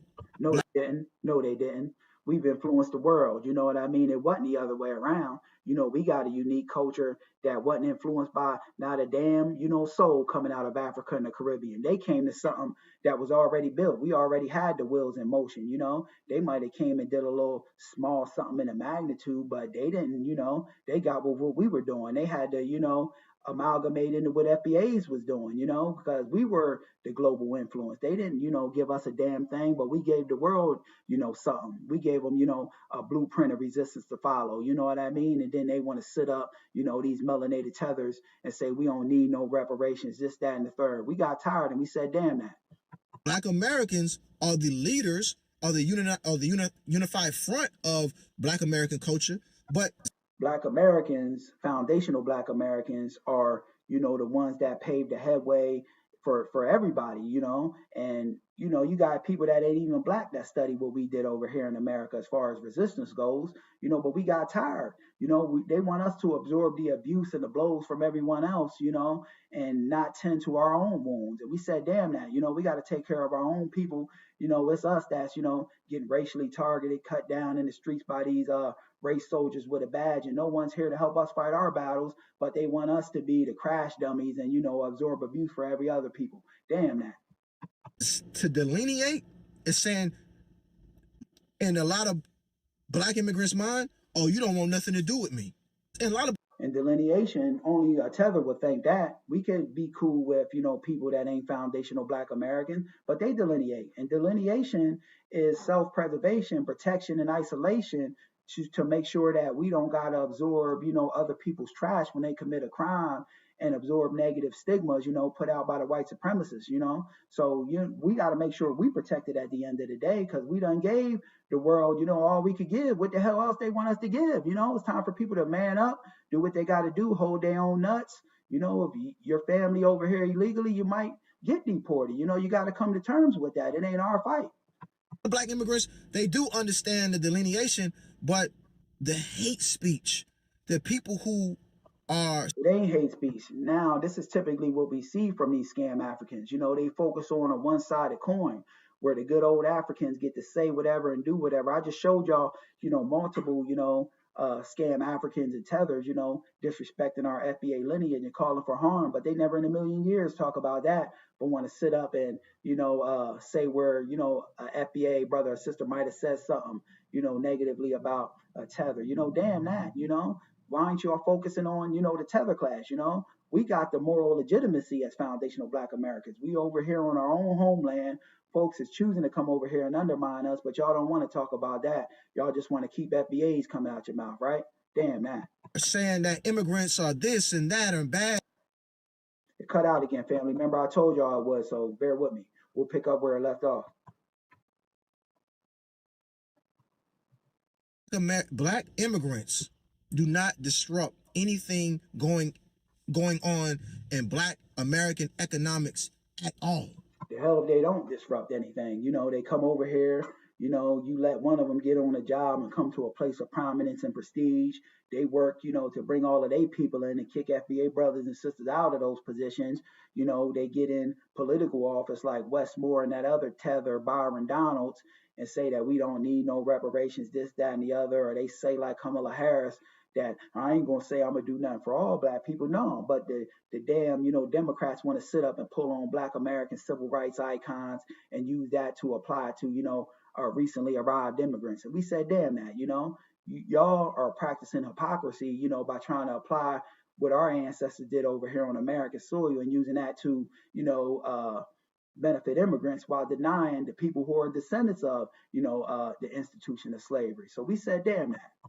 Our schools, our dollar, our businesses do not suffer from the success of Black immigrants. Hell, if it don't, then you got, the foreign fleeing tethers, melanated tethers coming over here, setting up businesses, posing to be like soul food spots, which is our FBA, ethnic dish, and serving out, their ethnic foods, but trying to run under the guise of being soul food restaurants. So they just do a lot of, undermining of us. Now this is why, the delineation movement had to come about. And now through this beautiful, wonderful thing we call the delineation movement, it's paving the way. And you got a resurgence of, FBA dollars going to FBA business owners. And this is helping us, get our leg up, So yeah, you ain't gonna stop nothing, you scam African. Immigrants in Black American culture. I can't say that for Asian immigrants. I can't say that for Arab immigrants. I can't even say that for European immigrants. That's how you know that he's a scam African, because they'll try to dump the focus on, other immigrants, and take it off of, the melanated Black one, and we said, damn that, you know what I mean? Because for a long while, we didn't want to, pick on, and I'm not gonna say pick on, but like we didn't want to call out the tether class because we seen them as being, Black, and we as FBAs, we view everybody as Black as being on code with us, till we woke up and delineated, you know what I mean? So we like, nah, we don't want to pick on them. They down bad. They had to flee, and come over here. They ain't got no running water. But we said, damn that, just because somebody got melanin in their skin, they ain't allowed to just sit around and undermine us at the drop of a dime. We can't have it. No hate to them, but the reports are different when you see those reports. You don't see reports. You don't see statistics saying that Black American economic culture in America is being disrupted in any way, shape, or form by immigrants. What's going on?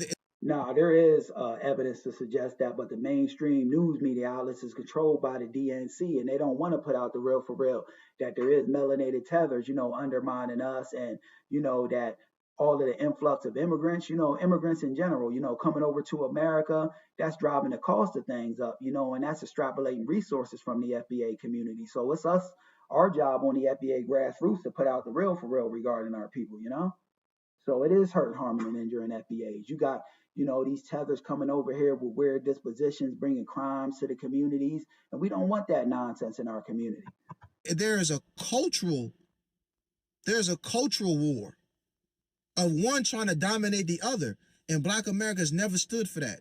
We always been about combining everything. That's really what Black American culture is, because it's yeah, that's what I was saying. that Black Americans, FBAs, we speaking about, he kind of said it, but then he kind of got away from it, that we fought for everybody, but how much times are we going to keep fighting for people to realize, that, these people ain't reciprocating it. We got tired of licking our wounds while they sitting on their hands, not doing none of the damn heavy lifting. Mixed with everything. It's got African stuff in it. It's got European. It's got Mexican. It's got. You lying, man. Stop trying to, spew these DNC talking points that they broke you off with to get out here. FBA culture ain't influenced by a damn, anybody but FBA brothers and sisters. It was something we forged over here on American soil through the oppression. That's where the blues and things like that was brought about, through the oppression and hardships. That wasn't influenced by no damn foreign fling tethers from no damn Latino nations or no African nations. So you can, cut out all that BS. Italian, we got all kind of, we take all kind of things. This kind of guy is put out here by the DNC to try to, dilute what we got going on, as far as getting recognition and, getting specific redress to say, FBAs is just, he wants to make us equivalent to immigrants. That's what I see this guy doing, and trying to say that we was influenced by everyone else when it was just opposite. FBAs influenced the world, and this dude is just bad faith, man. Gets me mad. And we just make it our own. That's how we're known. Honestly, Black Americans are the reason the world, the entire world, is able to move freely beyond in countries. See, he says some good stuff and then he puts some BS in there. You know what I mean? And I see from his disposition that he is a DNC shield now. I'm getting that more off of him. Somebody put him out here to spew these talking points and try to, give our culture away. See, the Democrats want us to, give our culture away without having to say that. That's why they try to push all these immigrant things and, apply our Black American FBA civil rights icons to, benefit all these foreign fling tethers. They want to dilute our lineage and, and make it to where as though, we're equivalent to immigrants. And we said, hell no.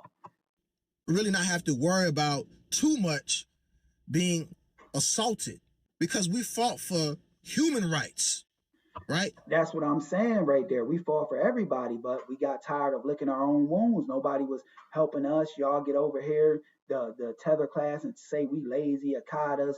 We don't need no reparations, and we fought. So we said, hell, we wiped our hands with it. We delineated, hold your own nuts. Your people face deportation, handle that. That's not an FBA problem. That's a you problem. Human rights is civil rights. Civil rights is human rights. So for us to create this separate thing and say we want to delete. It's a new paradigm right now. FBAs is worried about FBAs, and ain't nothing wrong with that. Every people is worried about their people first and foremost. Now if an FBA wants to help, they can help, another, ethnic group, but we ain't obligated to help not a damn person. We got to help ourselves first, you know what I mean? Because we've been the people that been suppressed and marginalized, that was supposed to get compensatory redress, and never got our 40 acres and a mule. It wasn't all of these damn, newly arrived, foreign fling tethers.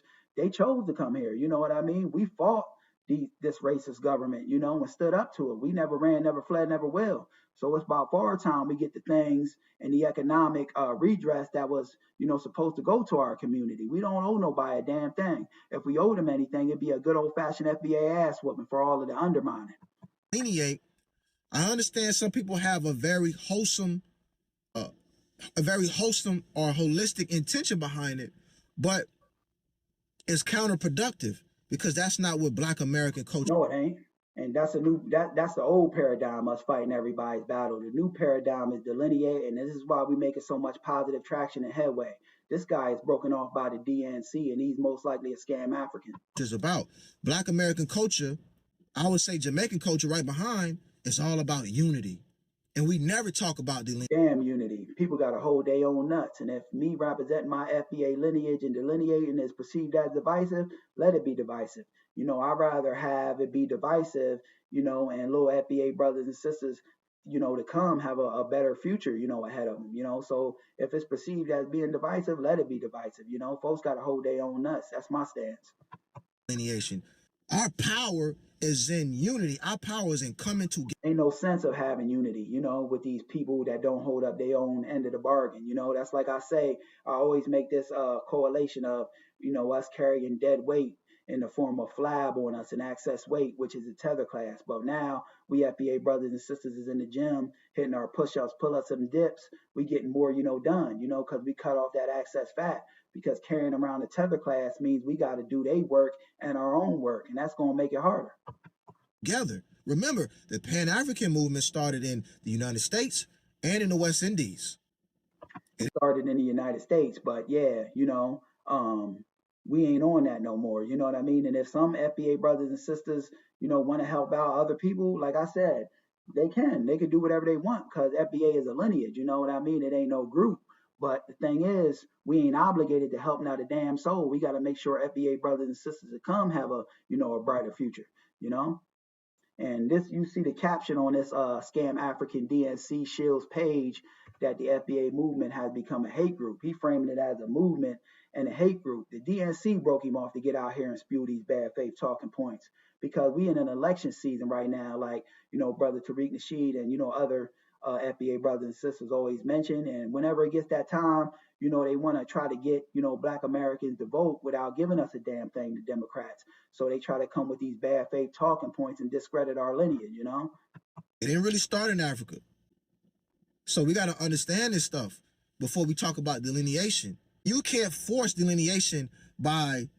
Delineation is here. We ain't forced a damn thing, Folks have made a decision, and the decision was we came to a consensus that delineation was the best way for foundational Black Americans moving forward. And now that we've done that, we gaining so much positive traction and headway. It's a damn shame, and we ain't gonna be, a permanent underclass to where though people get to exploit us and ride off our coattails indefinitely. We said, nah, hold your own nuts.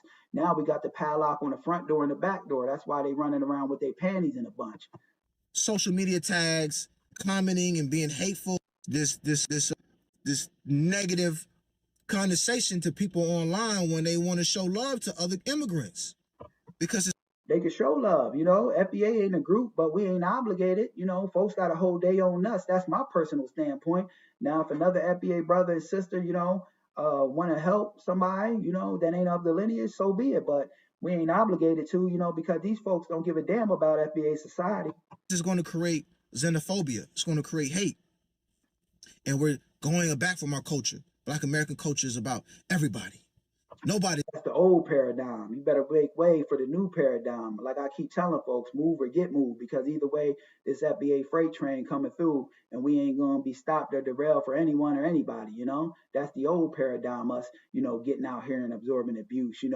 Firebomb. Dogs sicked on us, fighting for everyone under the sun. But the real brothers and sisters who were supposed to receive compensatory justice. Damn that. These foreign fleeing tethers got to hold their own nuts, and I don't feel sorry about that. Is excluded. So we got to stop this. That's not what we represent. You speak for yourself. You ain't nothing but broken off by the DNC to spew them bad faith talking points. You punctified coward. Yeah, but family, thank y'all for rocking, with your brother FBA Revolt, and I'm getting ready to hop off of here. It was a long one today. We had a lot of, Tethers, Coon sellouts and Opps, DNC Shills to expose, and we did it, so yeah, I'm getting ready to get off of here, and I want to tell, the family that was rocking out with me and tapping in with me, peace and FBA salute to brother Black RU365, my brother Cameron, first class citizen, special OG, we the people, and even our sister up there in Gary, Indiana, China Wright, hopefully her family and the FBA family up there, things turn around for them, so yeah, be safe out there, have a good weekend, family, and like I always tell y'all, be aware, because to be aware is to be alive. FBA salute, I'm out.